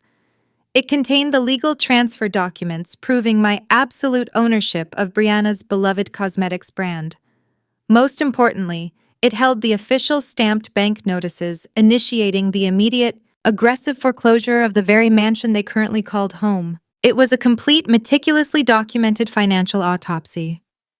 I wanted them to see exactly how their empire had collapsed. I wanted them to read the exact legal statutes that condemned them. I wanted them to understand with absolute terrifying clarity that I was the one holding the scalpel. I stepped back, admiring the placement of the red velvet box. It was perfect. However, I needed to ensure I captured the exact moment of their devastating realization. I wanted to see the arrogance melt from their faces. I opened my bag again and pulled out a small, highly advanced hidden camera. It was designed to look exactly like a standard decorative smart home speaker. I walked over to the ornate wooden credenza positioned directly against the dining room wall. I pushed aside a heavy crystal vase and placed the hidden camera perfectly on the shelf. I connected the device to my secure mobile hotspot, syncing the encrypted video feed directly to my smartphone. I checked the live view on my screen. The camera provided a crystal-clear, high-definition, wide-angle shot of the entire dining room, with the red velvet box sitting perfectly in focus on the marble table. The audio receptors were incredibly sensitive, guaranteed to capture every gasp, every scream, and every panicked whisper. The trap was now fully operational. I picked up my heavy black duffel bag and my leather laptop case. I took one final sweeping look around the opulent, silent dining room. I felt no sorrow, no lingering attachment, and absolutely no remorse. I felt only a cold, bright, crystalline sense of absolute justice. I turned around and walked briskly down the grand hallway, the sound of my footsteps echoing loudly against the marble floors. I stepped out through the heavy oak front door and pulled it shut behind me. The deadbolt clicked loudly, locking the secrets inside. I walked down the sweeping cobblestone driveway, the midday sun shining brightly overhead. I tossed the heavy duffel bag into the trunk of my sedan and slid into the driver's seat. I started the engine, the quiet hum of the motor, a soothing sound in the quiet neighborhood. I pulled out from behind the towering Italian cypress trees and navigated smoothly toward the heavy wrought iron security gates. They opened automatically as I approached, granting me a final permanent exit from this nightmare. My true flight awaited me at the airport, leading to a beautiful sunlit tropical paradise far away from their utter financial ruin. I settled into my plush first-class window seat on a direct flight to St. Lucia, sipping a perfectly chilled mimosa. Hundreds of miles away, the freezing, biting wind of Chicago was about to hit my family with the force of a freight train. The scene at the Waldorf Astoria unfolded exactly as I had predicted. The heavy glass doors swung open to admit Desmond Yvonne Trevon and Brianna. They strutted into the grand lobby, acting like absolute royalty, projecting an aura of untouchable wealth. Trevon was vibrating with arrogance, his gold chain catching the light of the crystal chandeliers perfectly. Brianna trailed beside him, her heels clicking sharply against the polished stone, her face fixed in a superior sneer. Desmond and Yvonne brought up the rear, looking around with entitled approval. Yvonne draped her cashmere coat over her shoulders like a queen's mantle, her luggage wheeled behind them by exhausted bellhops. They truly believed they had conquered the world, crushing my spirit to secure their lavish future. They walked straight up to the VIP reception desk, completely bypassing the standard line, radiating a demanding energy that put the staff on high alert. Trevon leaned heavily against the polished marble counter. Flashing an arrogant smile at the impeccably dressed concierge, he did not offer a greeting, simply snapping his fingers, demanding obedience. "Reservation for Apex Lifestyle Holdings," Trevon declared loudly, ensuring his voice carried across the quiet, sophisticated lobby. "I believe we have 3 presidential suites booked for the entire weekend, and we will be needing priority access to the spa, a private dining reservation for tonight, and your best luxury SUV on standby for the duration of our stay." The concierge, a consummate professional with years of experience handling demanding clients, maintained a polite, unwavering, and completely professional smile immediately. "Of course, sir. Let me just pull up that reservation for you right now." Trevon reached into his pocket with a flourish. With a dramatic sweeping motion, he slapped my heavy metal black card directly onto the marble counter. The sound echoed sharply. "Put all the incidentals, the room service, and the spa treatments directly on this," he commanded. "Do not hesitate to charge it. We plan on spending a fortune." The concierge nodded politely, picked up the heavy metal card, and swiped it smoothly through the discreet terminal. He waited for a brief moment. A polite frown flickered rapidly. He swiped the card a second time, slightly slower. Trevon tapped his fingers impatiently against the counter. "Is there a problem? Just push it through. It is a limitless corporate account." "I apologize, sir," the concierge said softly, keeping his voice carefully modulated to avoid causing a scene. "The card has been declined." Trevon let out a loud, obnoxious laugh, looking back at Brianna and my parents as if sharing a joke. "Declined? That is absolutely impossible. You must be doing it wrong. Run it again. Run it manually." The concierge complied, manually typing the long string of numbers precisely. The result was instantaneous. He looked up, his professional demeanor tightening. "Sir, the system is showing a hard decline. The issuer has permanently locked this account. It states the card has been reported as stolen, and the account is officially closed." Trevon's smug, arrogant smile vanished instantly, replaced by a sudden sharp flash of genuine panic. The color rapidly drained from his face. Brianna stepped forward, her eyes narrowing in irritation. "What is taking so long, Trevon? Just give them another card. I want to go up to the suite and order champagne." Trevon swallowed hard, his hands suddenly trembling. He reached for his own leather wallet. "It is just a bank error," he stammered, pulling out his own platinum business card. "Here, Use the primary Apex corporate card. That one is tied directly to the main holding accounts. The concierge swiped Trayvon's personal corporate card. A harsh beep sounded from the terminal. Declined, the concierge stated, his tone growing noticeably colder. Trevin frantically pulled out another card, a personal credit card tied to my parents' fraudulently secured second mortgage. Try this one. Declined, sir. Trayvon's breathing became rapid and shallow. He began throwing every single card he possessed desperately. He threw them onto the counter in a desperate, humiliating panic. Try them all, he demanded, his voice cracking. Run every single one. The concierge rapidly swiped the cards one by one. The machine beeped repeatedly, a harsh, unforgiving chorus of rejection. Declined. Declined. Sir, every single card you have provided has been completely frozen by the issuing banks. The reality of the situation hit them like a physical blow. The absolute financial apocalypse I had promised was unfolding in real time. They had absolutely nothing. Their entire fake empire was completely gone, leaving them stranded in a luxury hotel. They were left with useless plastic and mounting panic. That was the exact moment Yvonne lost her mind entirely. She shoved past Trayvon, slamming her hands down flat against the marble counter, her face contorting into a mask of pure, unadulterated fury. Her sense of entitlement blinded her to the very real danger they were now in. "How dare you!" Yvonne screamed, her shrill voice echoing violently through the grand lobby, causing several wealthy guests to turn and stare in absolute shock. "Do you have any idea who we are? We are prominent, wealthy business owners from Atlanta right now. You are deliberately refusing our payment because of how we look. This is blatant, disgusting racial profiling, and I will personally sue this hotel into the ground." The concierge stepped back, his expression hardening. "Madam, I assure you, this has absolutely nothing to do with anything other than your banks completely locking your accounts. Please lower your voice." "I will not lower my voice!" Yvonne shrieked, her face turning an ugly shade of red. She pointed a manicured finger aggressively at the concierge's face. "You are running a racist establishment. You are intentionally declining our valid funds because of us. Us is because you do not want us staying in your precious presidential suites. I demand to speak to the general manager right this second." Desmond puffed out his chest, attempting to use his physical size to intimidate the staff. "You are making a massive mistake," he bellowed, joining my mother's humiliating public tantrum. "We demand immediate access to our rooms. You have zero right to treat us this way." The chaotic, aggressive scene had rapidly escalated far beyond a simple payment dispute.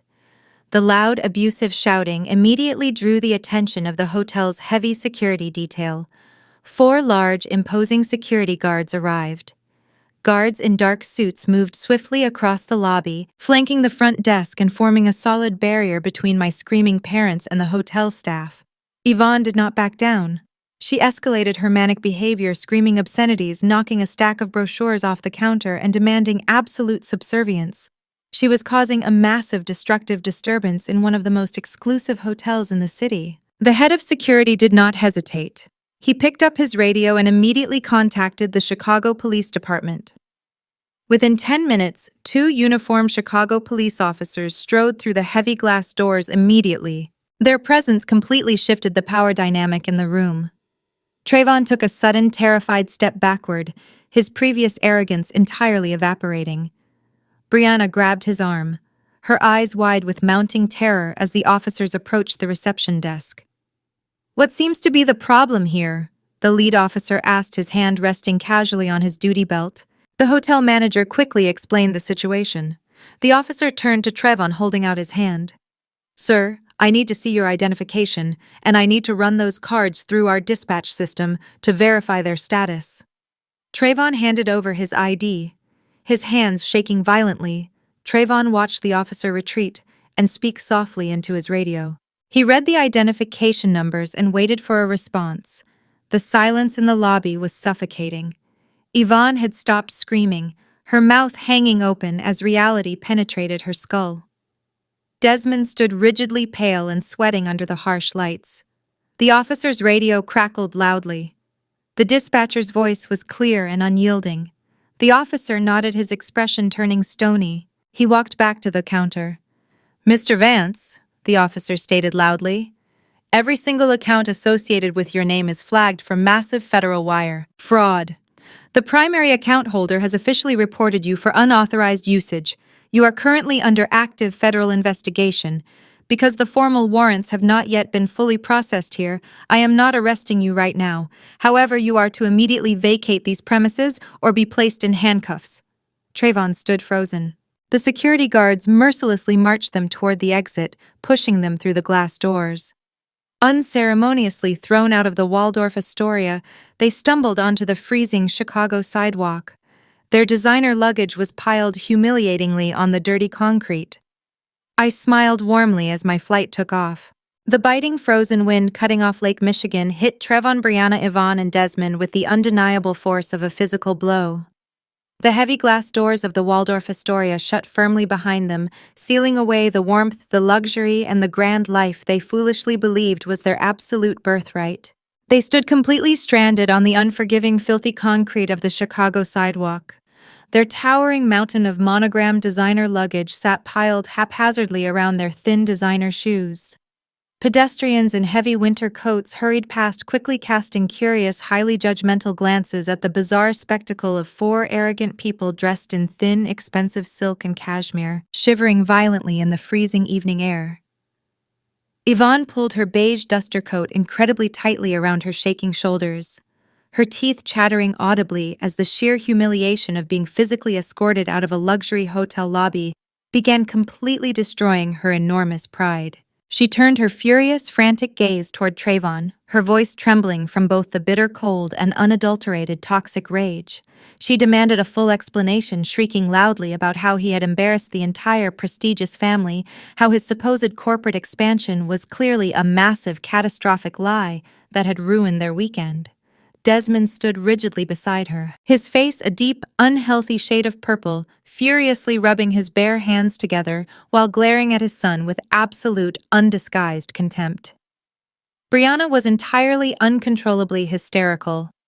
She hugged her bare arms tightly across her chest, her thin, blush-pink silk jumpsuit offering absolutely zero protection against the violently plunging temperatures.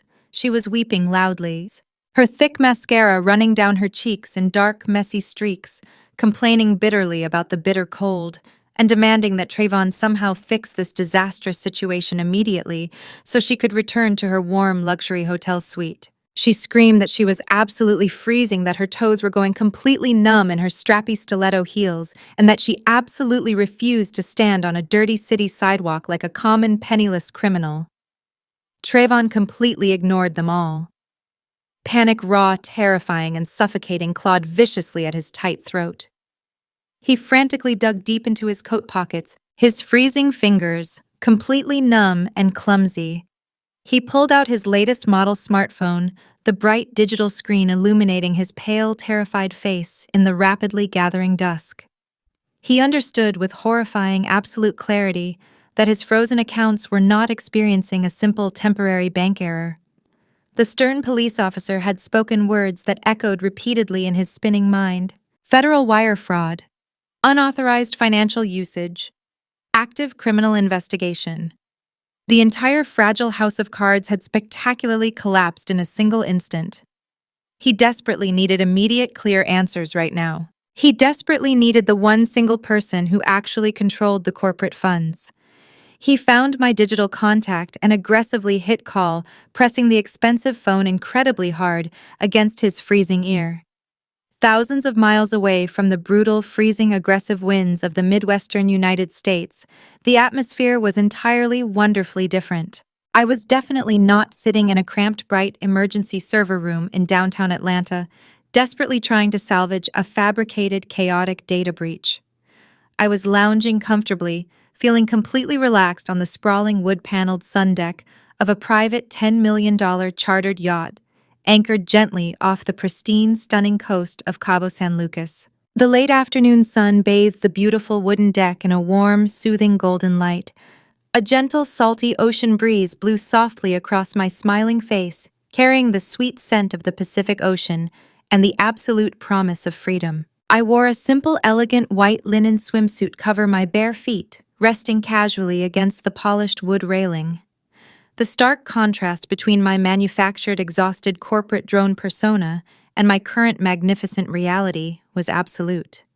There were no heavy, suffocating black trench coats, no stressful financial spreadsheets, and absolutely no toxic family members breathing heavily down my neck.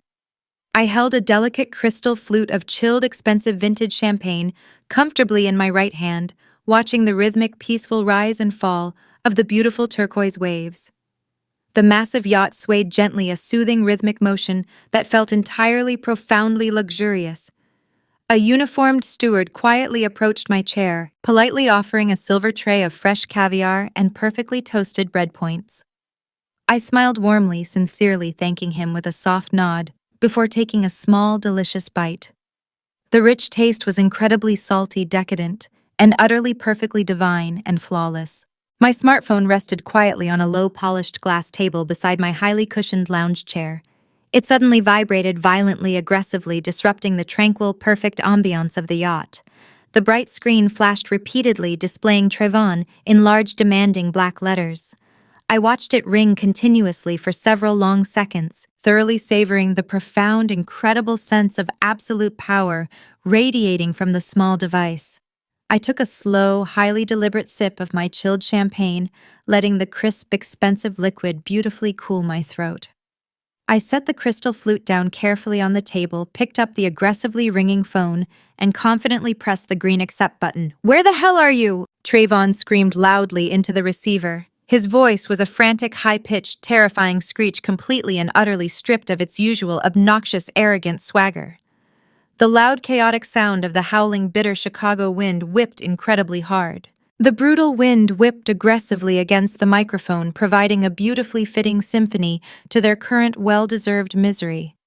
I could clearly hear Brianna sobbing loudly, hysterically in the background, her pathetic cries mingling perfectly with Yvonne, making shrill, highly demanding and toxic complaints. I leaned back deeply against the plush, comfortable white cushions, keeping my breathing perfectly, beautifully steady. I allowed a long, completely agonizing silence to stretch infinitely across the cellular connection, purposefully forcing Trayvon to listen carefully to the quiet, highly rhythmic splashing of the warm ocean waves against the fiberglass hull of my magnificent yacht. "I asked you a specific question, Kiara," Trayvon shouted desperately, his panic rapidly escalating into pure, unadulterated terror. "My credit cards are completely permanently frozen solid. The hotel literally physically threw us out onto the freezing, dirty street. The police officially told me I am currently under active federal criminal investigation. The police informed me I am under active federal investigation for massive wire fraud. What exactly did you do to the primary holding accounts? You need to authorize an emergency security override right this exact second. We are literally freezing to death on this sidewalk." I smiled slowly, a devastatingly calm, incredibly satisfied expression completely spreading across my relaxed face. I brought the mobile phone slightly closer to my mouth. "Take a wild guess, Trayvon," I replied, my voice dripping with absolute chilling, terrifying calm. "Did the beloved family enjoy the special gift I thoughtfully left behind on the marble dining room table?" The cellular line went completely, utterly dead silent for a fraction of a tense second, save for the howling, aggressive wind. Trevin was breathing incredibly hard and audibly. "What gift?" he stammered weakly, deep confusion temporarily overriding his extreme, rapidly mounting panic. "What exactly are you saying? Are you not at the downtown data center actively repairing the broken servers?" "There was no catastrophic server crash, Trevon," I stated smoothly, thoroughly enjoying the delicious taste of every single spoken word. "There was absolutely no data breach. That was simply the final, flawless act of my spectacular performance. I am currently enjoying the warm, beautiful ocean breeze off the spectacular coast of Cabo San Lucas. I am drinking vintage champagne on a private chartered yacht paid for entirely by the massive funds you foolishly believed you strictly controlled." "You are completely lying," Trevon gasped loudly, his weak voice cracking violently. "You cannot possibly do this. We are your family. You are strictly supposed to fix this entire disastrous situation right now." "Family," I echoed softly, letting a short, cold, highly dismissive laugh escape my lips. "You truly do not know the actual meaning of that specific pathetic word.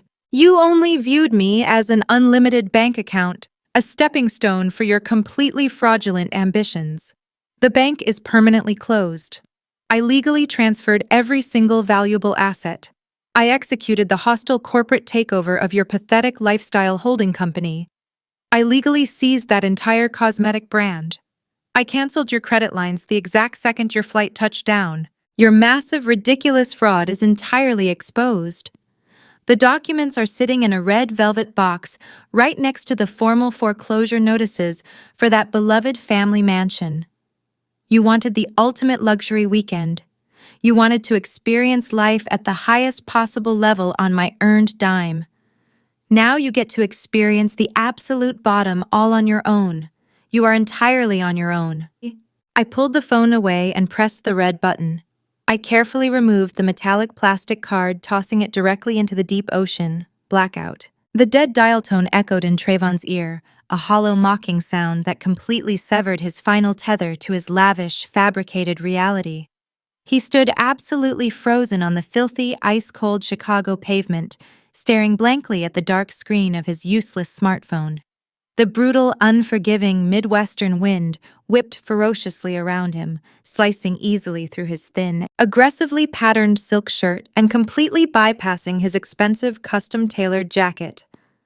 He slowly lowered the device, his entire body trembling violently from a combination of the sub-zero temperatures and pure, unadulterated, catastrophic panic. "Well?" Yvonne shrieked loudly, her voice a sharp, frantic pitch that cut through the roaring wind. She hugged her cream-colored cashmere duster coat tightly against her shivering frame, her teeth chattering uncontrollably. What exactly did that selfish, ungrateful girl say? Tell her to transfer the funds immediately. Tell her to fix this ridiculous hotel error right this exact second. Trayvon swallowed hard, his throat feeling completely dry and constricted. He looked at his mother, then at his father, and finally at Brianna, who was openly weeping while aggressively rubbing her freezing bare arms.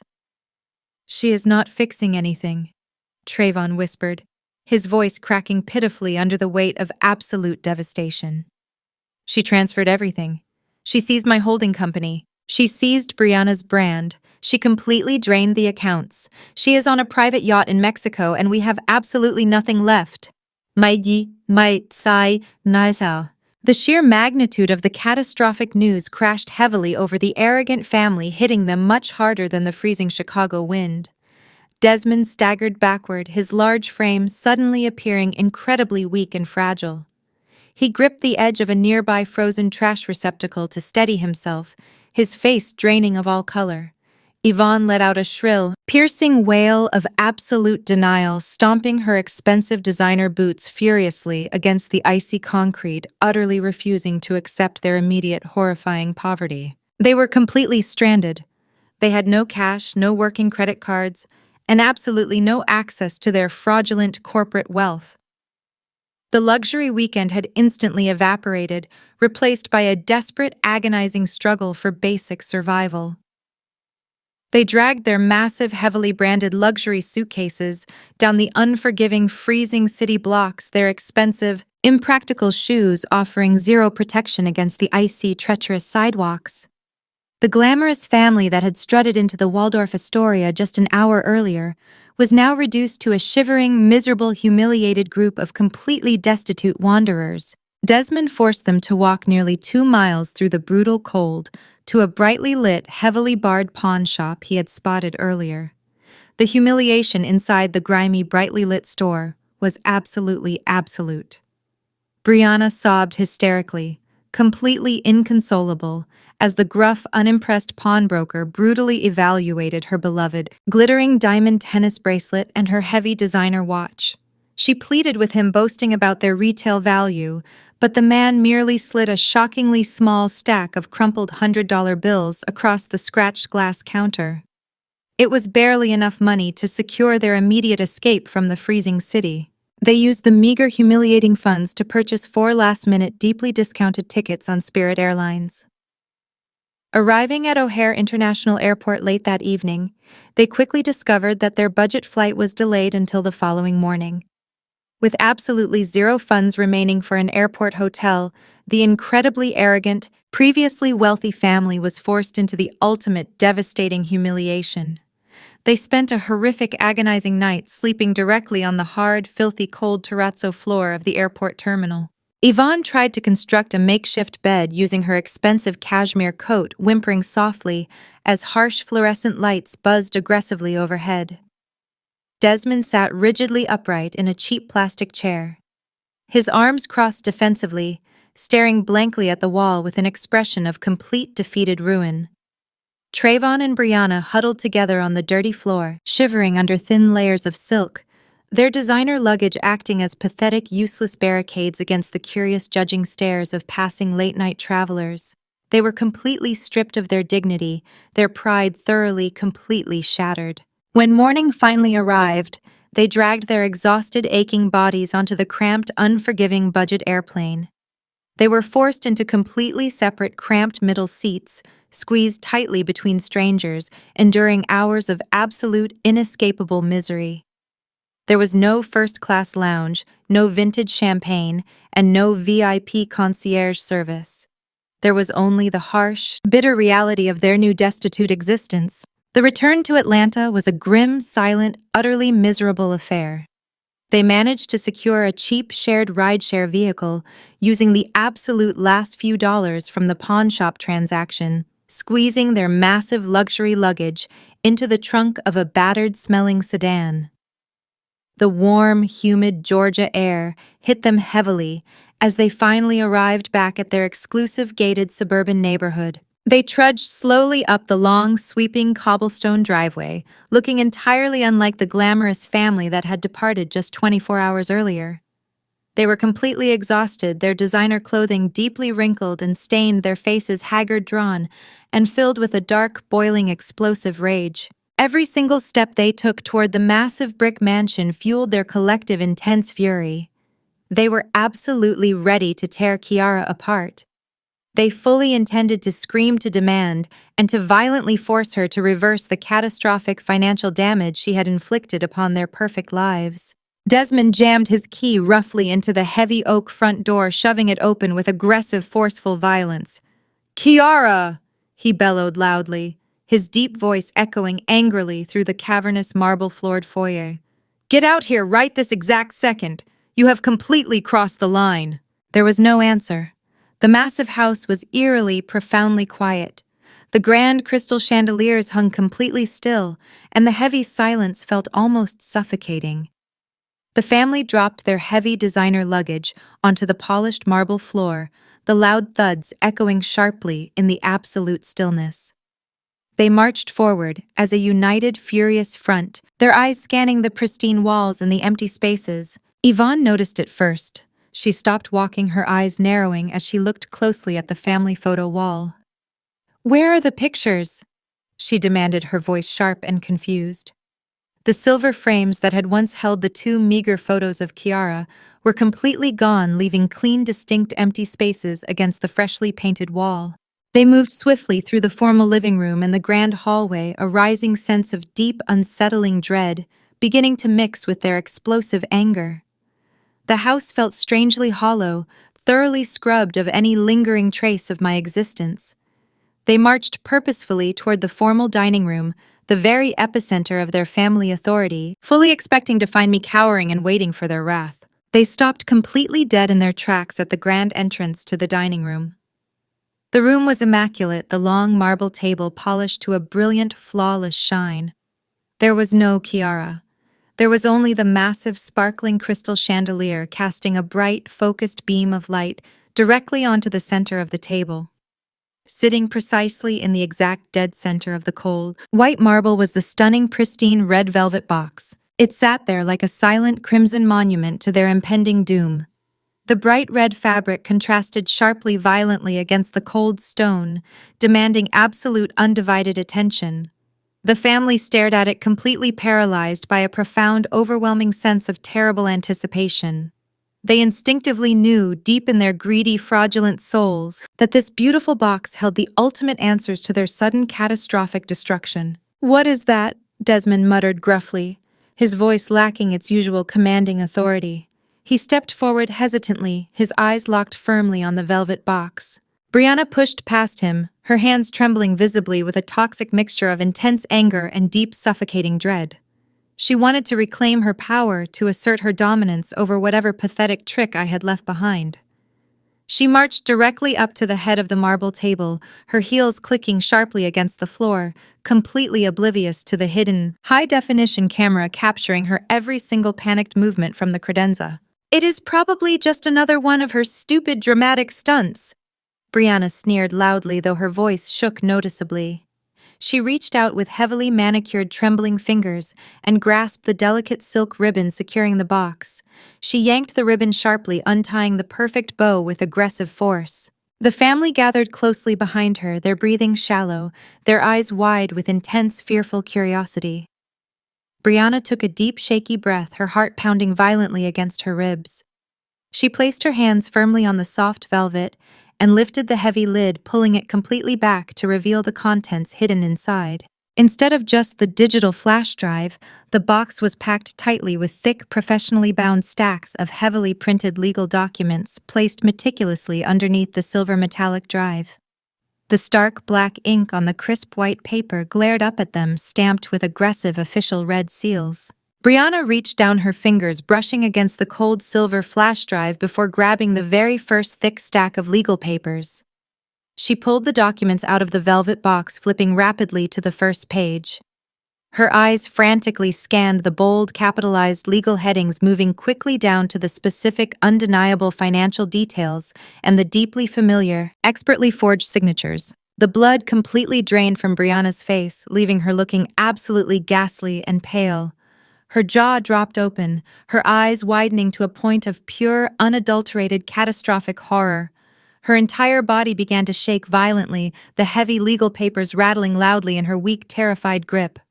"Oh my God, what is this?"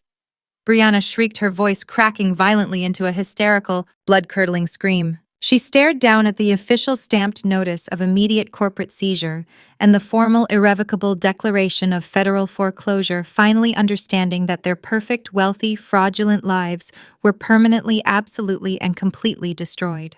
Desmond snatched the incredibly heavy stack of thick legal papers directly from Brianna's violently shaking hands. His dark and terrified eyes darted frantically across the crisp white pages, the stark black text delivering a series of lethal, unavoidable blows to his massive, unearned ego.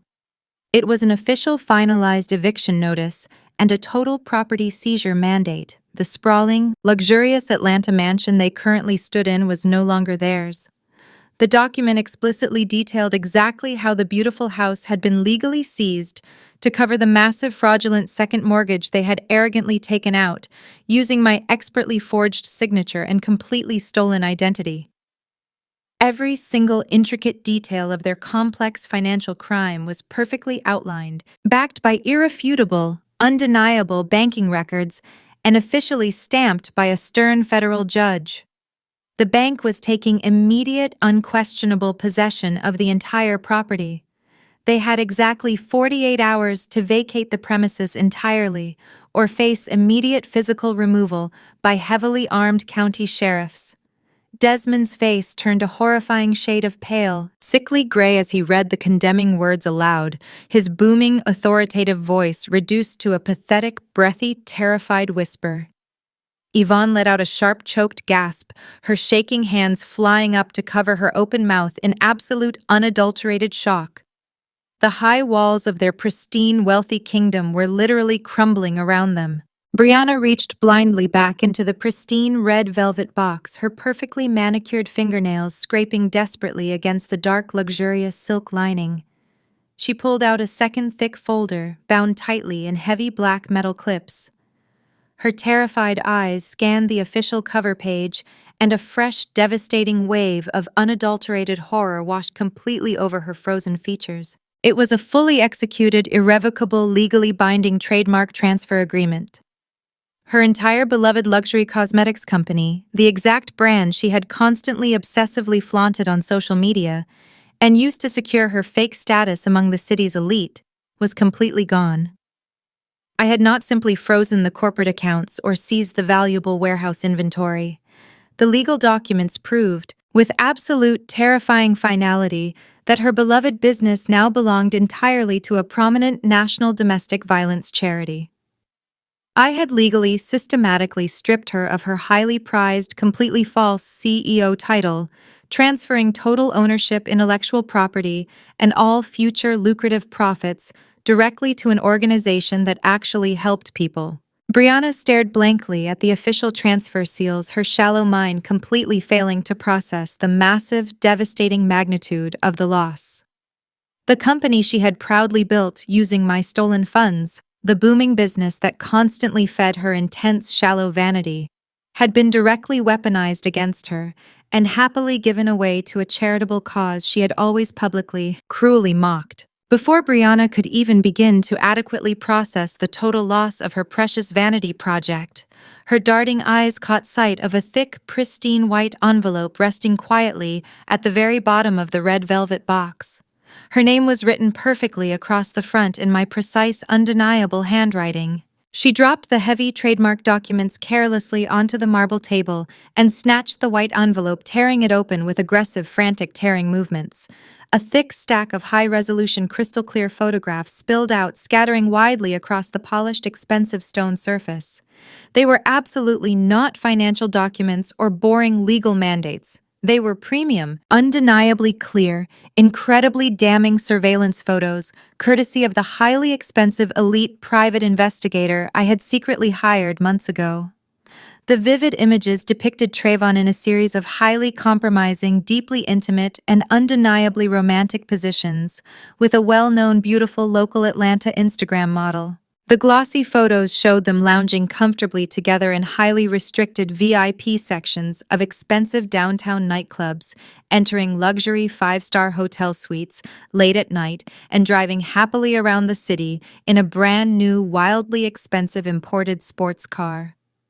Attached directly to the scandalous photographs was a meticulously detailed, heavily itemized financial ledger. It provided exact, irrefutable proof that Trayvon had financed this entire lavish secret affair using the exact money he had stolen directly from the family's joint accounts. He had been secretly, selfishly draining their shared resources to impress a younger woman while simultaneously lying to Brianna about their corporate expansion and securing their future wealth.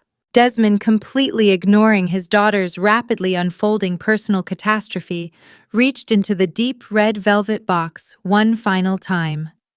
He pulled out the thickest, most terrifying and heavy document of all. It was a comprehensive, perfectly bound copy of a massive, heavily researched federal fraud dossier. The terrifying cover page bore the official, unmistakable seal of the Federal Bureau of Investigation. It was a complete, exhaustive, meticulous record of every single financial crime, every expertly forged signature, every unauthorized offshore wire transfer, and every single piece of stolen capital they had arrogantly orchestrated over the past 5 years. The heavy dossier specifically and prominently named Desmond and Trayvon as the primary highly culpable architects of the massive wire fraud conspiracy. It detailed their exact illegal methods, provided extensive, undeniable digital evidence, and completely, thoroughly dismantled their fake, hollow corporate structure. The document proved, without any shadow of a doubt, that they were not just facing total, embarrassing financial ruin or the devastating loss of their mansion. They were facing imminent, highly publicized federal criminal indictments, massive public exposure, and the absolutely terrifying reality of long-term federal prison sentences. The pristine, untouchable reputation Desmond had ruthlessly built within the local community was instantly, permanently, and completely obliterated. The grand, opulent dining room instantly transformed into a vicious, violent, completely uncontrolled war zone. The supposed loving family turned on each other with the savage, brutal, unapologetic intensity of starved, cornered wolves.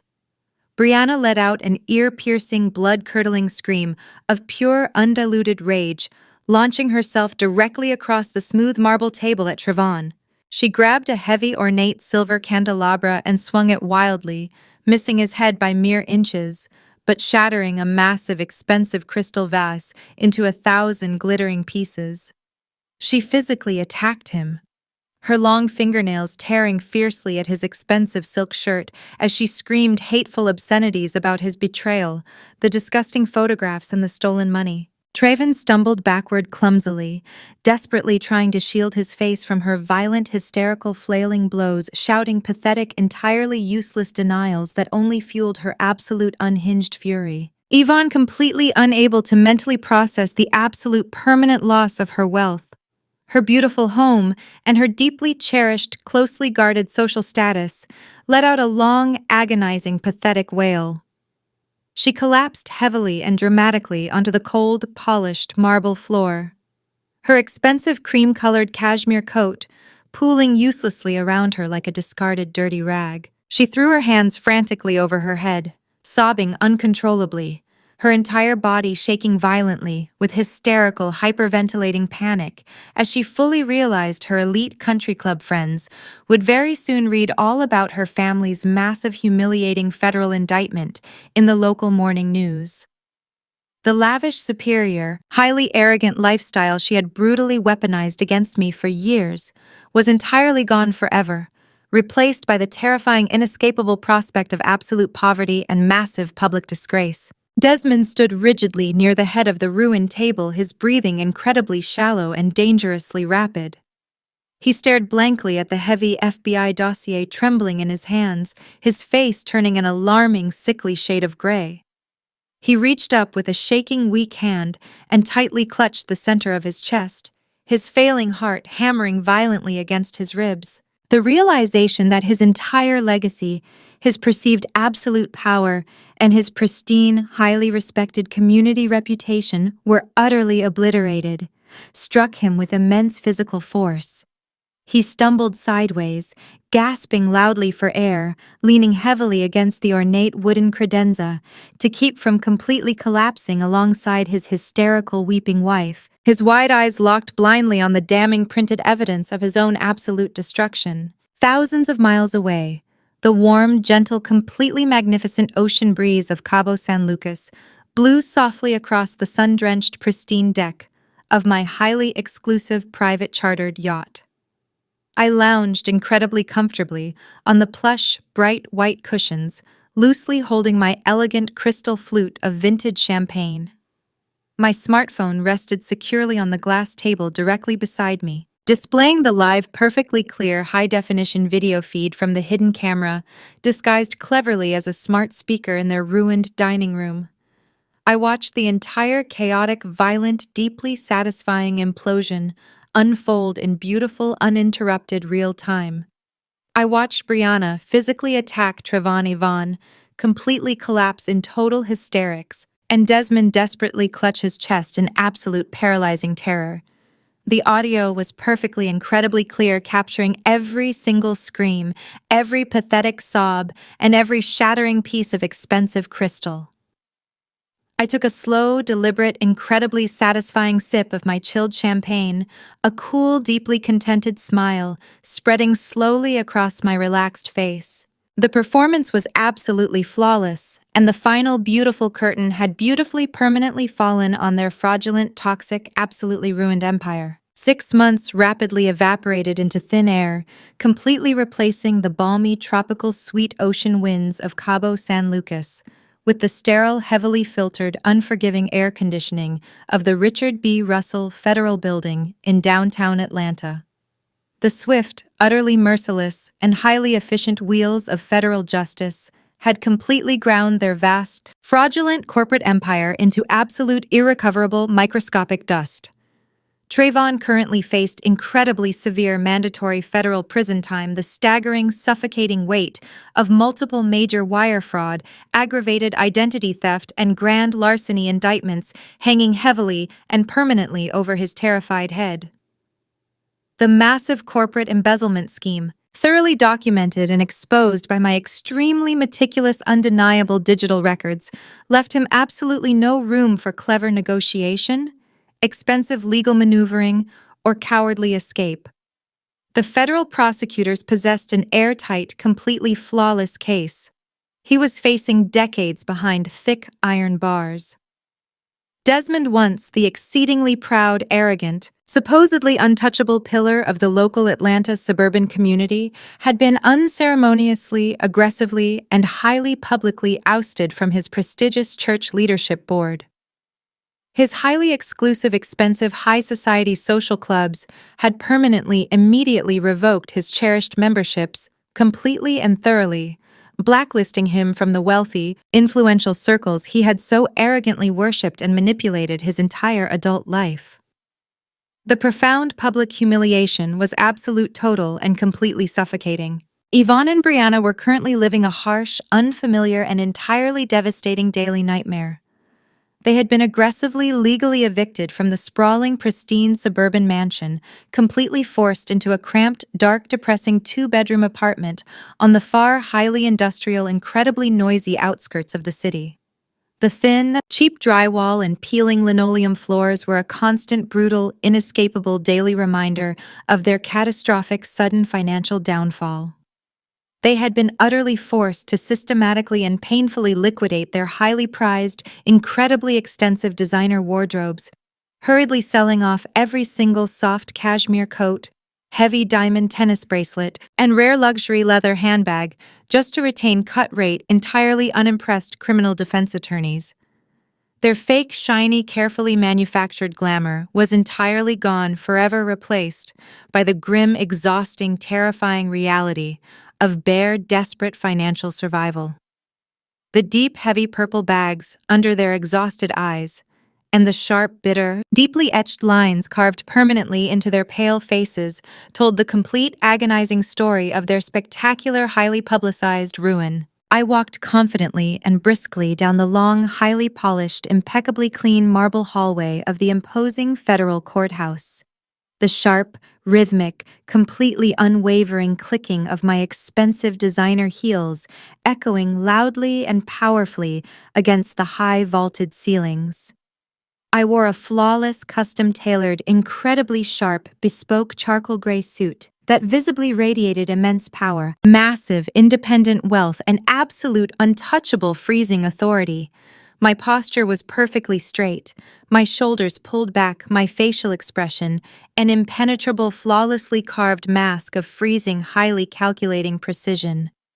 I did not carry a single ounce of lingering guilt, residual anxiety, or pathetic hesitation. I carried only the absolute, undeniable certainty of my incredibly hard-won, fiercely protected personal freedom.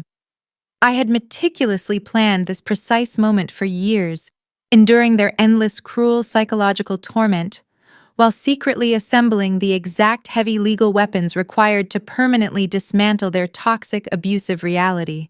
As I smoothly rounded the final corner toward the heavy, brass-handled oak doors of Courtroom 4, I immediately saw them. They were huddled miserably and closely together on a stiff, highly uncomfortable wooden bench, looking entirely broken, profoundly pathetic, and thoroughly stripped of their former towering arrogance. Trevin wore an ill-fitting, cheap, badly wrinkled suit that hung incredibly awkwardly off his suddenly gaunt, defeated, constantly trembling frame. He stared blankly and desperately at his scuffed, unpolished shoes, his previous obnoxious, boasting swagger completely and permanently erased by the terrifying, inescapable reality of his imminent severe criminal sentencing. Desmond sat rigidly beside him, his face an alarming, sickly shade of gray, heavily lined with pure stress, tightly gripping a battered cheap leather briefcase with violently trembling, weak hands. The highly commanding, booming, aggressive voice he used to terrorize and manipulate me for decades was completely, thoroughly silenced. Brianna and Yvonne stood abruptly, their bodies jerking upward the exact second they saw me approaching down the long corridor. Brianna looked absolutely entirely unrecognizable. Her expensive, flawless, extremely long hair extensions were completely gone, leaving her natural hair looking incredibly dull and unkempt. Her face was completely devoid of its usual heavy, glamorous, meticulously applied makeup. She wore a simple, faded, highly inexpensive blouse and slightly wrinkled slacks, looking incredibly small, unremarkable, completely ordinary, and entirely defeated. Yvonne looked instantly panicked, her breathing becoming audibly rapid and incredibly shallow. She clutched a crumpled damp tissue tightly in her violently shaking hands, her wide, desperate eyes darting frantically, filled with a frantic, deeply pathetic, incredibly manipulative kind of hope. They rushed forward immediately, attempting to physically corner me in the center of the wide hallway before I could reach the heavy wooden doors of the courtroom. They moved with a frantic, completely desperate, uncoordinated energy, entirely stripped of their former highly toxic, massive entitlement. There was absolutely no anger, no loud screaming, no arrogant posturing, and absolutely no demanding insults. They had been entirely fundamentally broken by the sheer, devastating, crushing magnitude of their legal and financial consequences. "Kiara!" Yvonne pleaded loudly, her voice cracking violently with genuine, unadulterated, raw desperation. She reached out quickly with a trembling, pale hand, attempting to physically grasp my tailored sleeve. I took a single, highly deliberate, incredibly swift step backward, my freezing, utterly detached glare forcing her to drop her shaking hand instantly. She swallowed incredibly hard, large, messy tears welling up rapidly in her wide, desperate eyes. "Please, please, you absolutely have to listen to us right now. You have to stop this entire terrible thing from happening." Traven looked up directly from the floor, his eyes completely bloodshot, dark, and filled with pure, suffocating, undeniable terror. "They are going to lock me up for 20 long years, Kiara. 20 entire years. You completely, entirely destroyed absolutely everything. I have absolutely nothing left in the entire world. You have to withdraw the massive civil suits right now. You have to go in there and tell the federal prosecutors it was just a massive, incredibly complicated family misunderstanding." Desmond stepped forward slowly, his imposing height meaning absolutely nothing. Now his voice a weak, gravelly, defeated whisper. "You took the massive house. You took the holding businesses. You took every single hidden dollar. We are completely, entirely ruined beyond repair. Is that not enough revenge for you? Are you really, truly going to send your own flesh and blood directly to a federal penitentiary for the rest of our natural lives?" Yvonne stepped much closer, heavy tears now streaming freely and quickly down her pale, completely unadorned cheeks. She immediately and predictably resorted to her classic, deeply ingrained, highly toxic, emotional manipulation tactics, her voice wavering with practiced, theatrical, incredibly dramatic sorrow. "We are your real family, Kiara. We are your own blood. You absolutely cannot do this terrible thing to your own biological father. You cannot do this to your only brother. We made mistakes, terrible, massive financial mistakes, but we are still your family at the end of the day. You have to legally drop the civil suits right now. You have to save your father from rotting in prison. We gave you a beautiful home. We raised you from a child. You absolutely owe us this one single, desperately needed act of mercy." Brianna sniffled incredibly loudly, wiping her red, running nose awkwardly with the back of her trembling, unmanicured hand. "I lost my entire cosmetics brand forever. I lost my expensive apartment. I am currently working bagging groceries at a discount store, Kiara, a cheap grocery store. You thoroughly proved your point. You completely, entirely won this war. Please, I am begging you. Just let this entire legal nightmare go so we can just try to barely survive." I stood perfectly, incredibly still in the exact center of the grand, echoing marble hallway, completely and entirely surrounded by their desperate, highly pathetic, continuous begging. I did not raise my calm voice. I did not scream in anger. I did not engage in any dramatic, highly emotional theatrics, nor did I show a single tiny ounce of smug, arrogant, self-satisfied gloating. I simply observed their broken forms with the cold, entirely detached, completely freezing precision of a clinical surgeon examining a thoroughly diseased, highly toxic organ. The long, agonizing years of vicious emotional abuse, the constant draining financial exploitation, the deep suffocating, daily humiliation they had so eagerly and gleefully subjected me to all flashed briefly and brightly through my highly focused mind. I remembered every single insult, every stolen paycheck, and every cruel laugh. I looked directly and unflinchingly into Yvonne's desperate, wildly pleading eyes, then slowly, deliberately shifted my freezing, impassive gaze to Desmond's pale face, Trevon's trembling hands, and finally Brianna's utterly defeated posture. The thick, heavy silence in the grand hallway stretched out, becoming heavy, deeply agonizing, and incredibly profound.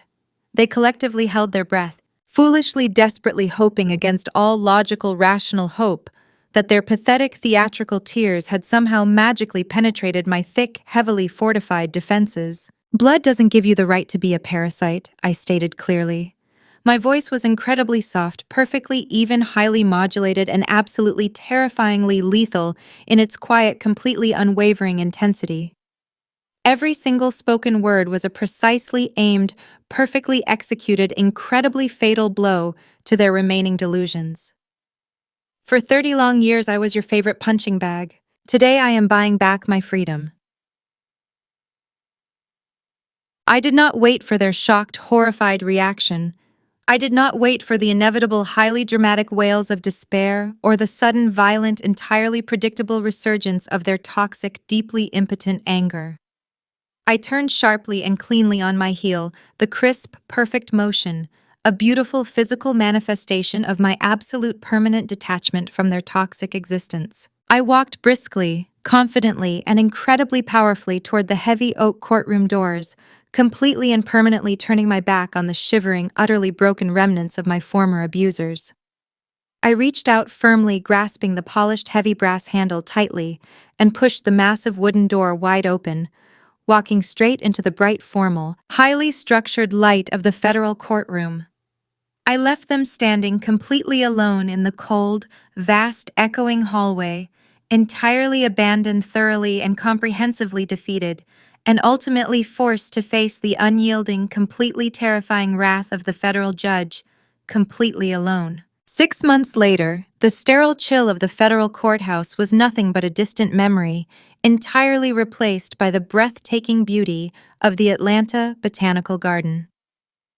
The balmy evening air wrapped around the sprawling, meticulously manicured grounds, completely transforming the prestigious venue into an absolute paradise for the city's true elite. This was not the flashy, utterly fake high society my parents had so pathetically tried to infiltrate. This was the untouchable pinnacle of Atlanta's philanthropic and business world, a highly exclusive gathering of true visionaries and legitimate titans of industry. A spectacular glass canopy arched high overhead, illuminated by thousands of twinkling fairy lights that rivaled the night sky. Fragrant orchids and rich ferns lined the sweeping walkways, creating a deeply intoxicating atmosphere. Soft jazz music floated gracefully through the warm air, perfectly blending with the rhythmic clinking of expensive crystal and the refined murmur of highly influential conversations. I stood flawlessly in the absolute center of it all, radiating immense confidence and a profound, unshakable peace. I wore a custom-designed, breathtaking emerald green silk gown that draped perfectly across my frame, catching the ambient light with every single confident step I took. Heavy diamond drops framed my face, a powerful contrast to the fake trinkets Brianna used to flaunt. I was no longer the invisible, deeply abused asset locked away in a dark server room. I was a radiant, universally respected, entirely self-made empire. Prominent venture capitalists and influential city leaders actively sought my attention, greeting me with genuine respect and undeniable admiration. They eagerly discussed my recent corporate acquisitions, thoroughly praising my razor-sharp business acumen and flawless digital strategies. I navigated the wealthy crowd with absolute, effortless grace, entirely untethered from the toxic chains of my former existence. There was no lingering trauma, no heavy shadows pulling at my vibrant spirit, and absolutely no backward glances at the parasitic family that had tried to permanently bury me. I smiled warmly at a passing senator, sipping a glass of chilled vintage champagne, feeling the absolute triumph of complete, undeniable victory coursing powerfully through my veins. The soft, elegant chime of a silver spoon, tapping gently against a crystal microphone, signaled the highly anticipated main event of the glamorous evening. The refined, wealthy crowd immediately hushed, turning their absolute, undivided attention toward the grand, heavily floral-draped podium situated at the very front of the spectacular glass canopy. The distinguished master of ceremonies, a highly respected local philanthropist, spoke my name with immense, genuine reverence, inviting me to deliver the evening's primary keynote address. A massive, thunderous wave of completely authentic, highly enthusiastic applause washed over the lush gardens as I smoothly, confidently ascended the short, carpeted steps to the polished wooden podium. I looked out over the sea of incredibly powerful, highly influential faces, my own expression projecting absolute, undeniable authority and profound, radiant warmth. I adjusted the microphone slightly, my posture incredibly straight, my spirit entirely beautifully free. Good evening, esteemed guests, visionary leaders, and cherished friends. I began, my voice incredibly clear, perfectly modulated and ringing beautifully with absolute unyielding confidence. We are gathered here tonight in this magnificent garden to celebrate growth, incredible resilience, and the undeniable transformative power of planting seeds for a much brighter, far more equitable future. For many years, I existed quietly in the dark shadows, building massive, incredibly complex digital infrastructures and generating enormous, completely unseen wealth. I fully understood the incredible transformative power of technology, the absolute magic of raw data, and the profound, undeniable impact of strategic, highly focused business acumen. But I also thoroughly learned through incredibly harsh, deeply personal experience how entirely crucial it is to legally protect your hard-won assets, to fiercely guard your own brilliant mind, and to absolutely refuse to let toxic parasitic forces drain your vital life energy. The wealthy, attentive audience hung completely onto my every single spoken word, their faces reflecting deep, genuine engagement and profound, absolute respect. I learned that true, authentic power does not ever come from falsely projecting fake wealth, heavily manipulating those around you, or stealing from the people who blindly trust you. I continued, my voice gaining incredible, resounding strength and absolute terrifying clarity. True power comes from profound, undeniable self-mastery. It comes from achieving total, absolute financial independence and using that magnificent, hard-won freedom to actively, beautifully elevate others who are currently struggling in the dark. That is exactly why I stand before you tonight. I am incredibly, profoundly honored to officially, publicly announce the immediate, fully funded launch of the Vanguard Zenith Foundation. I paused deliberately, allowing the immense, heavily anticipated weight of the massive announcement to settle perfectly over the captivated, completely silent crowd. This highly endowed, aggressively funded foundation is specifically entirely dedicated to providing massive, comprehensive, full-ride scholarships, elite, top-tier mentorship, and massive startup capital exclusively for young, brilliant, incredibly talented Black women pursuing highly advanced degrees in incredibly demanding STEM fields and rigorous corporate business management. We are going to actively, forcefully dismantle the heavy systemic barriers that keep absolute genius locked away in the shadows. We are going to completely, thoroughly empower the next generation of fierce, unstoppable female architects, brilliant software engineers, and powerful corporate CEOs. And I am incredibly, deeply proud to officially share, I stated, a slow, highly satisfied, incredibly sharp smile spreading beautifully across my face, that the massive multi-million-dollar seed funding required to immediately launch this magnificent foundation was generated entirely, completely, and legally by the highly anticipated, fully finalized federal auction of a certain highly prominent sprawling Buckhead estate. The crowd erupts in massive, deafening applause. I look out over the audience completely untethered from the toxic chains of my past. There is absolutely no lingering trauma, no backward glances at the pathetic family that so desperately tried to permanently bury me, and the long nightmare is truly over. I am a completely self-made, undeniably powerful empire ruling my vibrant, brilliant world in absolute, undisputed, entirely magnificent peace. Fade to black.